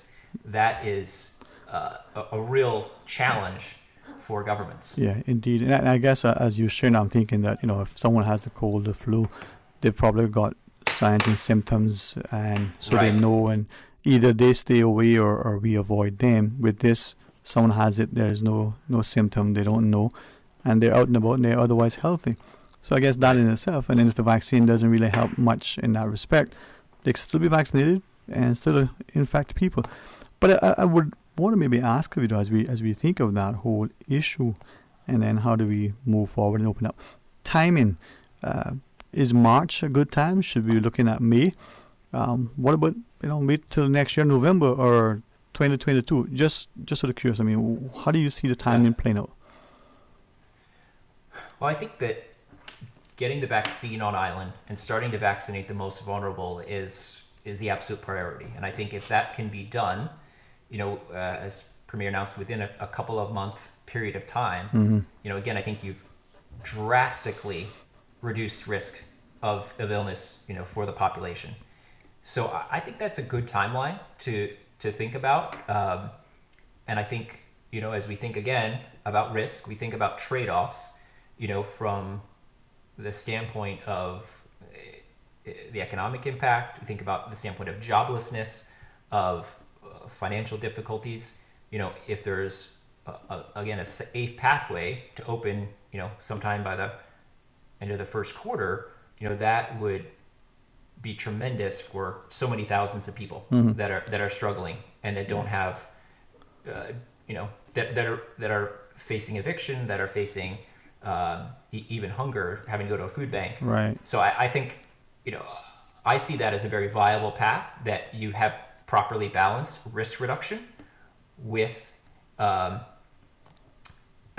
with a pathway forward to reopen. That, there's risks again of remaining closed. There's risk in the short term, and there's also risk in the long term for the economic position, for the competitive position of the islands in many respects. Mm-hmm. So I think that balance is where we have to find that fine line, and that's a challenge. Right. Now, Dr. Tibbetts, with that in mind, though, from the ethical and moral perspective, given the unknowns, given whether and how effective the vaccine would be, and that probably depends on which one you end up taking. But let's say 10, 20, 30 years from now, and in the ensuing period, a lot of deaths, a lot of infertility, a lot of other ailments in our population. How do we then, now looking forward and understanding that could be a potential negative consequence, what do we do about trying to address that? And are you asking in terms of the effects of the vaccine or the illness? Well, the vaccine in particular, because we know the illness is one thing, but if the vaccine causes these things later on, and the young child is given it now, or the mother who is considering extending the family, but 30 years hence, both her and the offspring have significant consequences, and there's a great risk to the population. How do we look back on our actions? Right. Well, I think we have to look at the science. We have to look at the vaccination for other diseases, and understand the vaccine, the Pfizer vaccine and the Moderna vaccine are basically causing the body to create this tiny little protein called a spike protein that the immune system will then generate a response to. And we know, for decades that's kind of how vaccines work. It's a different sort of strategy, but the overall principle of inciting an immune response, and the body has an amazing way of identifying very specifically different pathogens, different viruses, different bacteria, and remembering that, which is amazing that there's a memory to the immune system. Mm-hmm. I think we can feel very, very confident that that again, looking at history, looking at other vaccines, looking at the 40 or 50,000 people that will have been vaccinated in these trials, I personally feel very confident that the vaccines, that the risk benefit, the benefit far exceeds what the risk is and what the unknowns are. I think the vaccine will prove safe and effective in children, but we just need that data before it's approved. But these are challenging questions, and I think again that's why I think we should conceive of a path for unvaccinated people to be able to enter the islands, because I've already seen many posts of people saying, "Hey, I used to love to go to the Cayman Islands, but sorry, I'm not going to be coming back because I'm not going to get vaccinated." And that comes down to the issue of trust as well, right? Right. Yeah. Right. Right. Well, hopefully we'll find that, and hopefully it's a case where, if nothing else, we're supposed to live in a democratic world where there have been wars to help people to get out from regimes that are labeled as dictatorships and the like. That we now don't push ourselves down a path where we're mandating certain things and we're taking away people's freedoms, especially to choose. So right, and I think that's absolutely essential. That it's not mandated, and I think with all of this, I think transparency breeds trust, and so trying to understand the risk, understand the medical research, the science behind it. I think hopefully that will help the overall community. We've put together a website, Reopen Cayman, that is not advocating to reopen immediately. It's advocating to think about a plan and what that looks like to try to address some of the fears and concerns. because they're understandable and they're out there, and so and to be very honest about what's worked well and what hasn't worked well in other islands. But again, to try to lay out and chart a course forward, and also raise awareness of the impact in Cayman for the closure to visitors, because it's real, and we're hearing more and more of those stories. So I think hopefully through education, through understanding, through the ability to have these kind of conversations, I think hopefully it'll all move us forward. Indeed. Well, I really appreciate it. I think Ms. Susan was sharing. Is there a call that we're going to try to pass through, Ms. Susan? All right. Hey, let's see if our technology can work. We pay the bills. Let's see if we can get the benefit. Dr. Michael Tibbetts is on one line. Let's go to the other and see if Susan can work her magic. Hey, good afternoon. Welcome. Good afternoon, gentlemen. Number one from the back. Hey, Mr. Dolan, sir. How are you? I listened to you and the doctor. I heard when you asked the doctor a certain question a while ago about what he think will be happening like about 20, 30 years down the line with this injection thing and concerning mothers and expected mothers, different things. Yes, sir. But what I want to say is this, between now and then, now that the scientists have gotten hold to this disease and they have come up with some sort of plan for it with the medication, they will have better things along the line down there that they can, we call it, inoculate people with it. Is that a word? Yeah, so they can treat them and take care of them better then, is what you're thinking? They can give them the injection and thing before they even get anything. Okay. Maybe they might have it that they say once you get it, that's it. You don't need it. Right. But if I may interject then, from the science perspective, Dr. Tibbetts, we understand, and you guide me because I did better in the classes for economics than I did in the classes for biology. RNA and all that stuff. Apparently, potentially, we're reading that this thing gets into your system. It can change your DNA in your body, and if you get a disease down the road, it'll part of you. Is that true, or is that something else that we don't know fully? Yes, sir. Asking the doctor. Yeah. It's a good question, because certainly it is a new kind of type of technology, but it has been used in developing other vaccines for other diseases.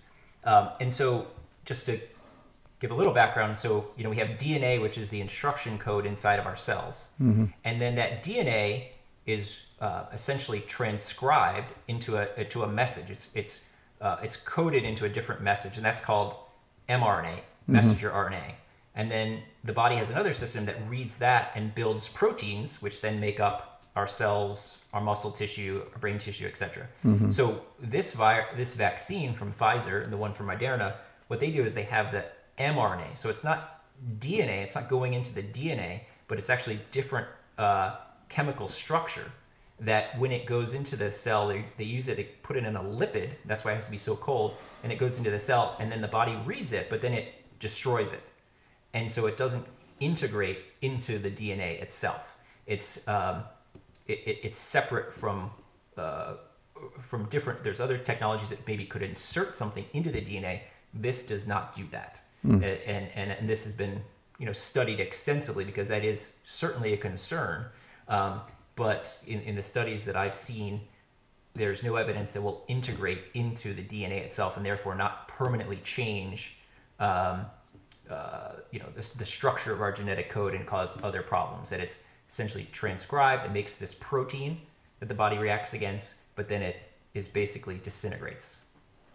Well, I appreciate it. Mr. Dolan, sir, was there anything else you wanted to add and ask? No, I just, that was just my feeling about it. Yes, sir. I just wanted to say that's how I felt about it, because remember now, 20 years ago, we didn't know nothing about this.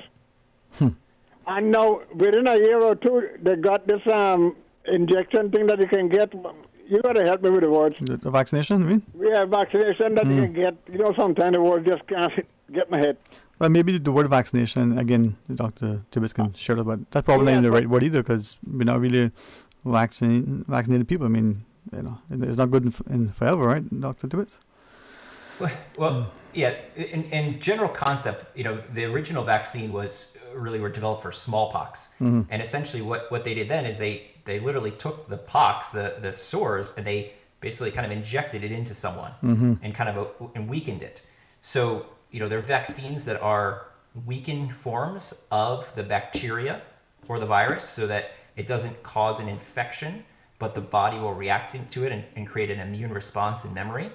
There are other types of vaccines that are components or parts of the virus or bacteria.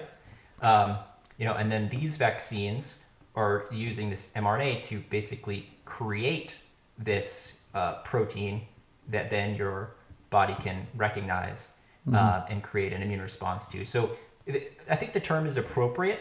They're just different strategies to do vaccination, different types of platforms, whether they be inactivated and types of bacteria, so the bacteria can't infect you, versus parts of the structure or other strategies. There are obviously some diseases like HIV that we've not been able to develop a vaccine against, and that's because the virus changes so much that trying to create an immune response to a particular type of HIV, it just hasn't worked. But thankfully, we do have other medicines, that have been very effective at treating HIV. So, it's amazing how unique each virus is, how sophisticated, in a sense, these tiny microscopic particles can be. Right.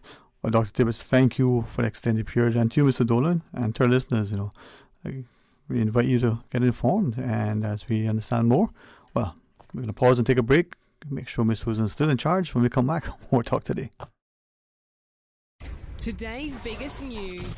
Radio Cayman. It's only 2 species that we have here on Island. Your voice, your choice. It is in the best interest of the people of these islands. Local, regional, international. This is Headlines from Radio Cayman's newsroom. Today's biggest news. With your latest headlines, I'm Felicia Rankin-Solins. British Airways will not have another flight to Grand Cayman until early January 2021, the Cayman Islands Postal Service says. Therefore, the change to the schedule will mean that any Christmas mail that does not arrive this week will not be received by the Postal Service until the new year. In international news, a Paris court has found 14 people guilty of complicity in a series of deadly militant Islamist attacks. The January 2015 attacks on Charlie Hebdo magazine, a policewoman, and a Jewish supermarket left 17 people dead. A California-based startup that promises to make zero-carbon flight a reality has just received a major vote of confidence. Zero Avia, a company developing hydrogen-electric technology to power aircrafts, said Wednesday that it's raised $21.4 million from investors. It has also secured $16.3 million from the UK government and is partnering with British Airways to help the airline speed up the switch from fossil fuels to hydrogen to power its fleet. A recording has emerged of Tom Cruise apparently shouting at workers on the set of Mission Impossible 7 and threatening to fire them if they broke COVID-19 guidelines. The Sun published the expletive-laden audio in which Cruise said, "If I see you doing it again, you're gone." The paper said Cruise had seen 2 crew members standing too close to one another in front of a computer screen. These are your headlines. I'm Felicia Rankin-Solins. For the latest in news and information, follow Radio Cayman on social media, Facebook, Instagram, Twitter. Download the Radio Cayman app or log on to our website, radiocayman.gov.ky. your voice, your choice, your radio. Season's greetings from Clean Cayman. It's the time of the year to spread happiness and good cheer. Wishing you and your family a sparkling, clean, joyous and blessed season as we celebrate the birth of our Lord and Savior, Jesus Christ. We would like to thank our many customers for your support. We look forward to serving you in the years to come. For all your holiday cleaning needs and beyond, think Clean Cayman, your environmentally friendly, responsible cleaning company.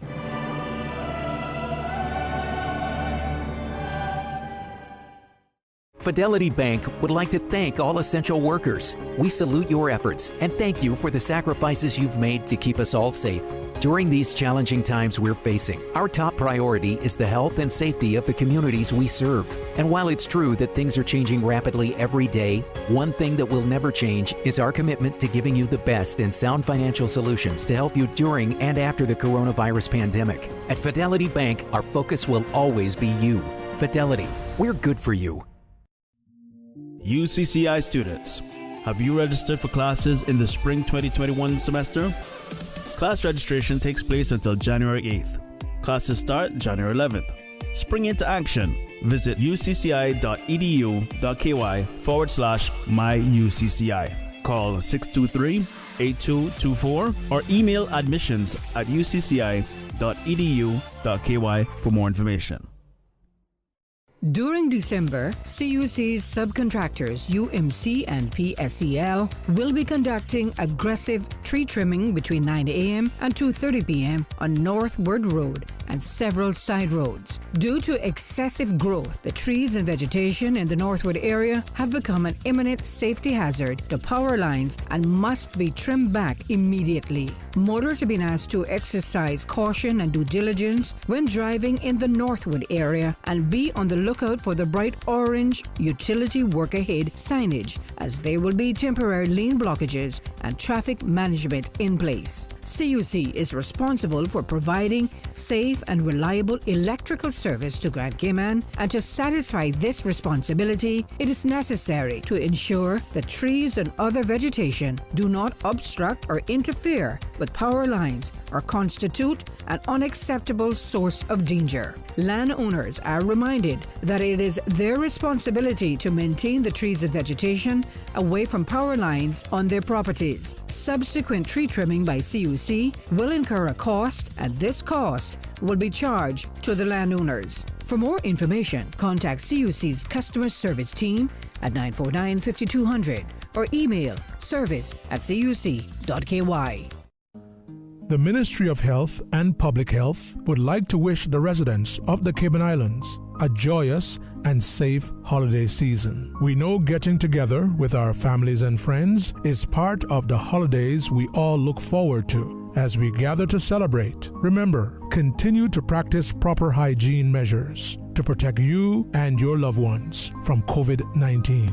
In the spirit of giving, help us continue to protect the elderly and vulnerable in our community. Happy holidays, Cayman. It is still recommended that you wear a mask, wash your hands, or sanitize regularly, as well as keep a 3 to 6 feet distance from people outside of your household. To learn more, visit www.explore/coronavirus. Talk today. But I do have some questions. Talk today. Cayman Islands' foremost listeners participation program. Talk today. Because there are more questions than answers. What the public is saying. Waiting to take your calls right now. Sterling Dwayne Ebanks.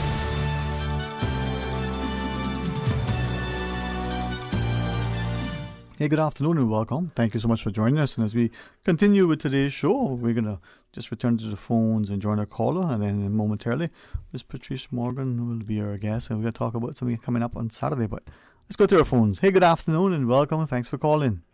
Good afternoon, Dwayne. Hey, Dwayne. Good afternoon, man. How you doing, buddy? Blessed and thankful, man. How are you? Well, I'm good, I'm good for the most part, boy. Well, I pray the other part gets better too. Thank you, man. Thank you. I'm having some lunch, but I've had to pause it and close it almost because I want to interact with you a little bit. I wish I'd caught. I heard you call him the doctor, and I know I read something in the media recently in terms of the gentleman. I think he's Tibbetts. Dr. Michael Tibbetts, as he was introduced to us. Yes. Okay, Michael Tibbetts. Is he local? Do you know? He is. But by last name, he sounds like. Yeah, he as he and we asked him at the outset to kind of give us a brief intro. So he is Mr. Linton's grandson. He grew up in the States. Has been maintainer. He's Kimayan. Yep. Yeah, he's Mr. Linton's grandson. Then we're good. and I mean those things are crucial. But there's so many things in my head right now, doing, and there was a lot that was discussed, and much of what the doctor shared in terms of the information. And what kind of doctor is he? Is he a medical doctor? So he shared with us that he did molecular biology at Princeton, did his training at Harvard Med School, did some stuff at Oxford, and now has sort of stepped away from the medical practice to focus on the family business. Oh, okay. Well, okay. Yeah, well, that's interesting. But what I'll say is, there are a lot of questions doing, and like I said, I wish I'd got to him. And much of what he shared in terms of his learned understanding of what this new sort of vaccine making machine, I'll call it, the way that they make it, the M something, whatever it is, the new way that they're doing vaccines is my understanding as well. I understand the gist of what they're saying in terms of, there was a time when they made vaccines and it was made with eggs and that sort of thing, and there was a number of different things that they did, and they've changed that technology, and I appreciate how the doctor shared it, because it was perhaps most simplest way for people to understand it. But Dwayne, there was a mix of things, and as I listened to both of you, I could not figure out whether you all, and I include you as well, because I know you were doing it from a host perspective, but I couldn't figure out whether the position was that we want to open without vaccines or we want to open with vaccines.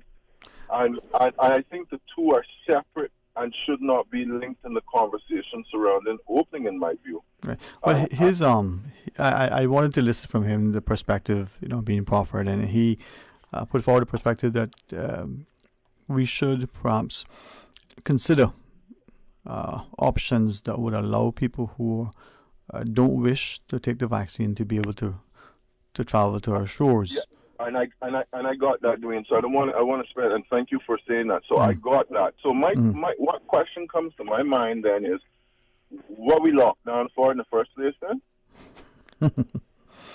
Yeah. Because either we believe what we understand. So there seems to be two different lines of thinking, Dwayne, and I'm trying to, as a layperson, and certainly as a Caymanian who's concerned about the welfare of our people, including my something-year-old mother, my daughter, myself, never mind, as a smoker, sadly, and the whole nine. So either we believe what it is that we've been told.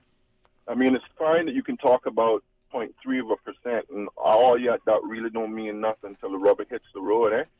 But what are we saying? I that's what I couldn't get. I couldn't quite understand whether he was suggesting that we open carte blanche and that we seek, as you so rightfully said, to lock our elder away, which that's just not happening, and our young people, since they're not going to be within the vaccination crowd, and how do we, or whether we vaccinate and try to really inoculate. And let's talk about what I understand. I mean, what I understand about vaccination, and in this case, this particular one, with the 94 point something percent and the 97, what it's technically saying, as I understand it, doing is that with the vaccine, you have a 97% or 94% less chance of getting gravely ill or even ill with the vaccine. So it's not that you can't get ill, but you won't have all the symptoms that make people so gravely ill. I think that's pretty good if you ask me. 94%, but we also know a couple of things, again, sadly, because we don't have a lot of data, we don't have a lot of time thus far to look at the data, but we also know, as the doctor shared, that you get the vaccine, it may help you, but it doesn't mean that you can't transmit it. We also know that the effectiveness of the vaccine isn't significantly high in some instances. We also perhaps don't know how many people have died as a result of getting the vaccine. We hear death here, death there, death there, but what's the percentage? If we got approaching 10 billion people on the planet and only a couple of thousand people so far in the test group, that's not really a lot of people. I agree, and the last one we won't really address and talk about right now, because that is speculative, and we can certainly, we can build on the fact that we have vaccines. I know that you and I are within the age group, and certainly anybody born in Cayman after a certain amount of time have been vaccinated. Right. And our parents didn't have to deal with whether their child was going to get polio and stuff. So, and the vaccines and the technology, if you will, since we like to use that word, as I understand it, was certainly not what it is now. So either we're looking at the technology nowadays as being, evil at its core, and that's what we're dealing with. We need to deal with some of those underlying fears. But to your first point, in terms of in terms of some of the unknowns. I mean, some of them can be addressed in so many ways, and if we're dealing with whether they can pass it on after they get a vaccine, I think that is a slightly better, and I'm using better lucibro, in my view anyway, a slightly better place to be in if you're dealing with, well, you're vaccinated and you're not going to get gravely ill from it, but we still have to protect because you got it. And we still have to make sure that you're not going to pass it on to other people versus the concern that we have now, not just infection rate, but also the possibility of people dying. Right. In my mind, those are two vastly different things. But as I listen to it, we know equally that there are many people who get it and don't know they have it, or even if they do, they're not that badly affected by it. So maybe that percentage when compared to those that you talk about who get the vaccine may not be any statistically significant difference. It is, as you shared, a lot of questions, that have not been asked and sadly not have been adequately answered. Could I respectfully ask, we pick up this discussion at another point, and maybe a quick final thought you might want to leave with us? Yeah, let me end this way, and thank you very much for getting in, because I heard you say you have the guest. Yes, sir. Let me just say this, then, if nothing else, and we can chat later. Of course. I am extremely thankful, and the other question I was going to have for the doctor is he living in Cayman? Because if he is, I would hope that he appreciates the fact that we don't have to walk around with masks or otherwise. Now, we're in a very unique position. We all know that. And we I can only speak for me. I love the fact that we're able to operate without all the anxiety that so many other places operate. And that's assuming that we believe that there's really a disease that's killing us, because I have to know where the doctor is coming from. Unfortunately, you're coming to me with that information. I have to know what you're thinking is about, not reality, because that impacts really what you're sharing with me as well. And so I appreciate that, Dwayne, and I know that I think the vast majority of Caymanians appreciate that, and I know that we're hurting. We're very grateful, and we thank God for us to be able to be in a position where our government is providing in many instances. I know that there are businesses that are hurting, but that has to be, there's a price to that as well, huh? Right. Thanks very much. Thank you too, man. Thank you, and looking forward to, further dialogue later. Let's pause quickly and take a break. When we return, Ms. Patrice Morgan will join us, and there's an event coming up on Saturday evening. Hey. All right, stay tuned for Talk Today. Kirk Freeport's $40,000 Christmas sweepstakes is back. Spend $100 on your favorite Kirk Freeport store, and you could win one of 3 $5,000 cash prizes, or one of 5 $1,000 cash prizes. All purchases of $100 before noon on Christmas Eve qualify for all remaining prize draws. There will be the annual Rolex watch prize draw on January 4th, and loads of other great prizes. Our small boxes give big surprises, and a Christmas full of great prizes. Full details on KirkFreeport.com. Merry Christmas from everyone at Kirk Freeport. The Tuesday and Thursday edition of The Business Buzz is brought to you by Cayman Medical Supplies, providing quality pharmaceuticals, medical supplies, and consumer products to healthcare providers, retailers, and ultimately the patients at a reasonable rate in a friendly, caring, and timely manner. Cayman Medical Supplies is located at number 93 Smith Road, Windward Center. Telephone 949-6211. Puritan Cleaners and Deco Water Specialties would like to take this opportunity to thank all our customers for their continued patronage over the years. Puritan Cleaners, Savannah Countryside, Elgin Avenue, and Eastern Avenue drive-through Rain or Shine will close on the 24th of December at 5 p.m. and reopen on December 29th at 7:30 a.m. All 3 stores will close again at 5 p.m. on 31st December and reopen for business as usual on January 2nd, 2021 at 7:30 a.m. Phone 949-7104. Merry Christmas and a healthy and prosperous 2021 from the management and staff of Puritan Cleaners. Puritan Cleaners, you feel good when you look good. Your Radio Cayman 7 a.m. news, brought to you by Cayman National, proudly serving the Cayman Islands since 1974. Visit www.caymannational.com for up-to-date information for all your financial needs and follow us on social media. Talk today. But I do have some questions. Talk today. Cayman Islands' foremost listeners participation program. Talk today. Because there are more questions than answers. What the public is saying. Waiting to take your calls right now. Sterling Dwayne Ebanks.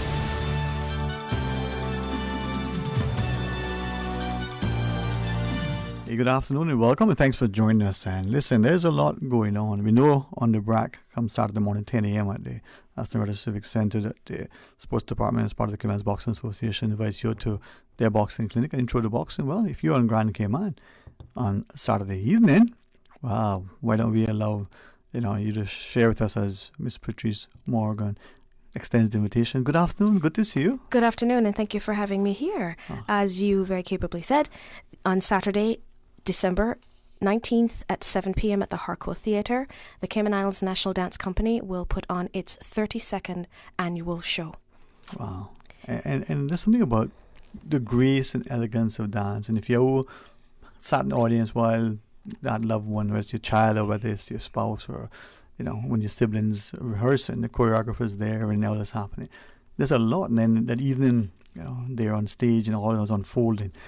Wow, it's amazing, huh? It is a beautiful evening. Yeah. Dance is poetry in motion, whether you're 3 years old or 90. It's wonderful. It's wonderful to move, and it's wonderful to watch people who enjoy movement. And that's what Saturday night is about. The show is called Retrospective, and it's really a snapshot of all of the dance performances that we've done over the 32 years. We've taken snapshots from each of those key signature dances, and that we're putting them on. Some of the original dancers are in some of the dances that are, I'd say, more than 10 years old. And we also have a unique opportunity in that we have a main company and a junior company, and some of the main company members are actually parents of some of the junior company members, and some of our founding members have grandchildren that are performing as well too. So it's a family show in its truest sense. And as you say, it's poetry in motion. I mean, there's storytelling. You can see the way they move, interaction, interplay. But there is also a strong physical presence. Without a doubt. Many of our dancers are training 2-3 hours a day for several days a week, and that is on top of full-time jobs and families. It is very physically intensive, so that's why you'll see dancers with strong muscles either in their arms, in their core, in their legs, because we need that strength and we need that endurance to go for 2 hours. And many of our dancers are doing multiple dances with very quick changes in between, so they need the stamina and the strength to be able to withstand that. Yeah. And there's the grace and elegance, and they make it look easy. There we are, watching this thing, and our applause prompts sometimes exhaust us. But can you imagine the dancers on stage?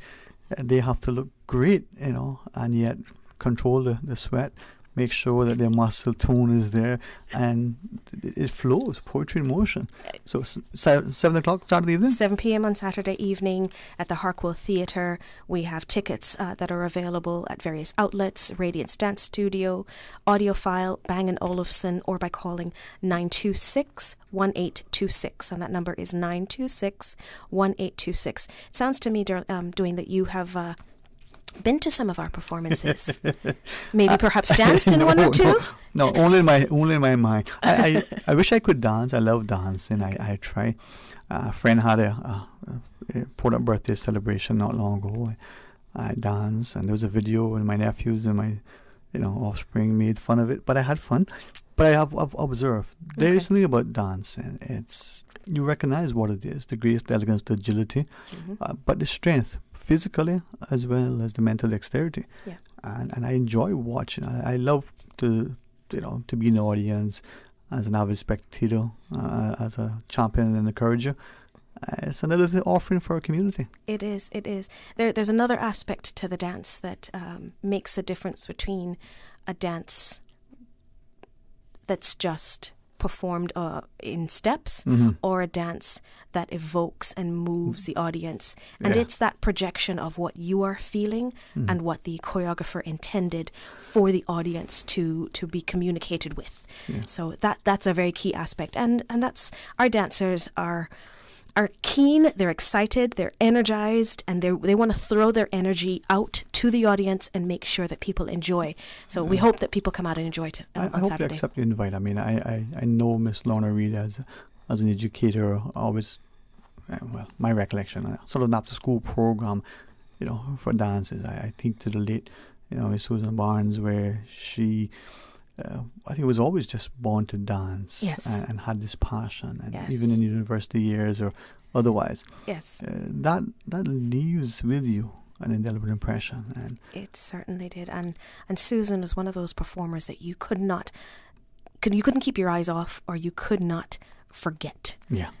Definitely. She epitomizes, I think, what you think of a dancer. Absolutely. And I believe that the performing arts in particular is something within our own society, and that we don't get a chance to engage in it sufficiently as participants, but as also cheerful spectators. So here's Christmas is the perfect time for this. Absolutely. Our performance was originally intended for March, prior to COVID becoming a pandemic and a serious issue for everyone to really sort of rethink all of their activities. And we were a bit disappointed that we wouldn't be able to perform for you, because 32 years is not something to sneeze at. We definitely wanted to celebrate that milestone.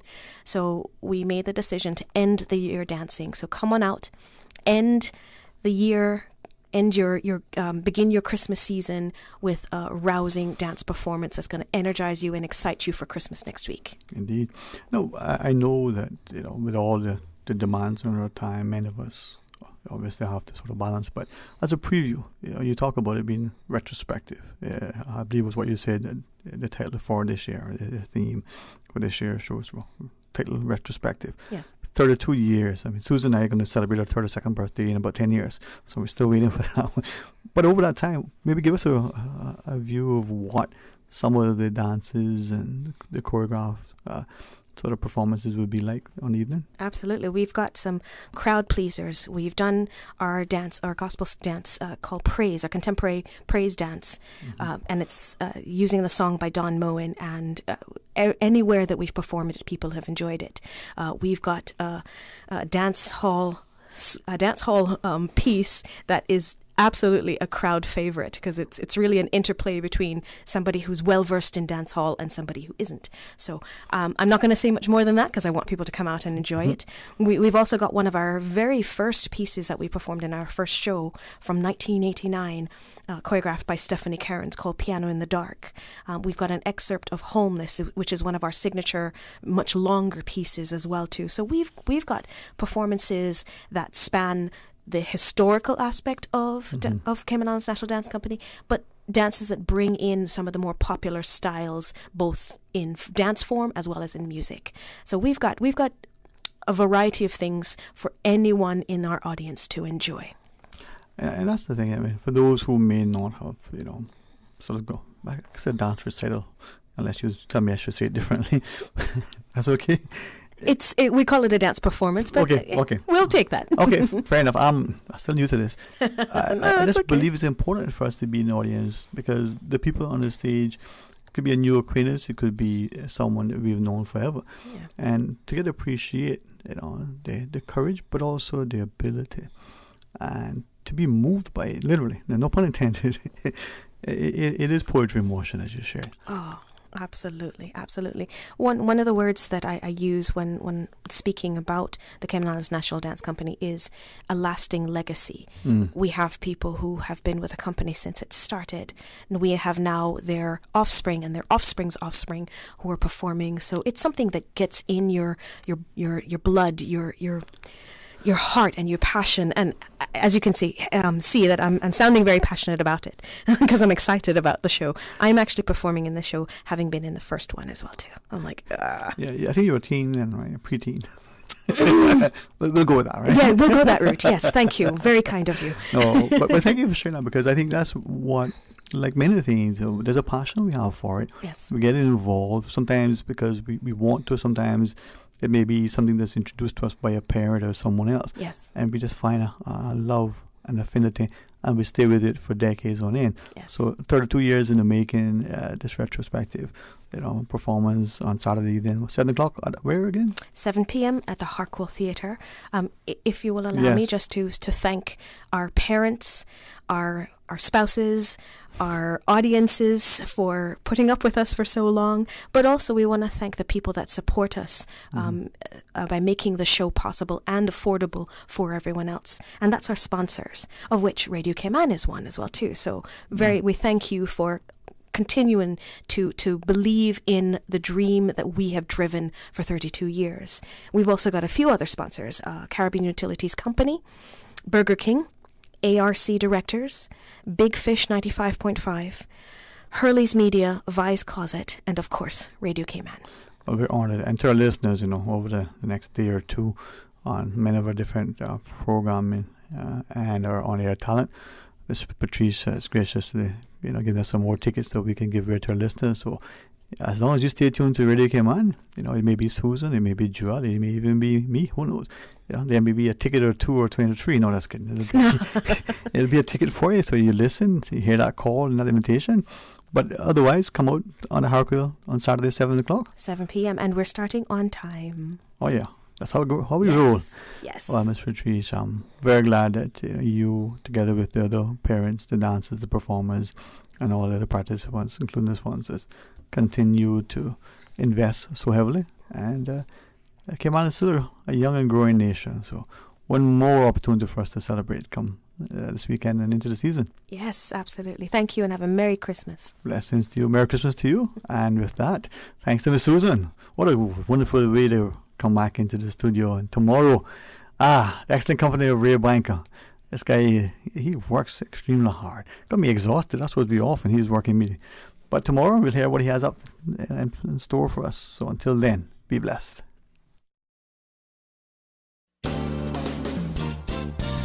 Talk Today is brought to you by Fidelity Bank. For all your banking needs, visit fidelitygroup.com. Fidelity, we're good for you.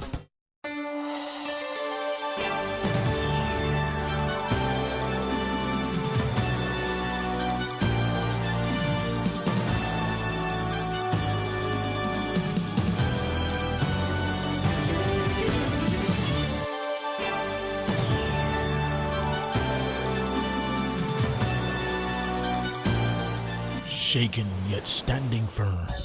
This is Radio Cayman.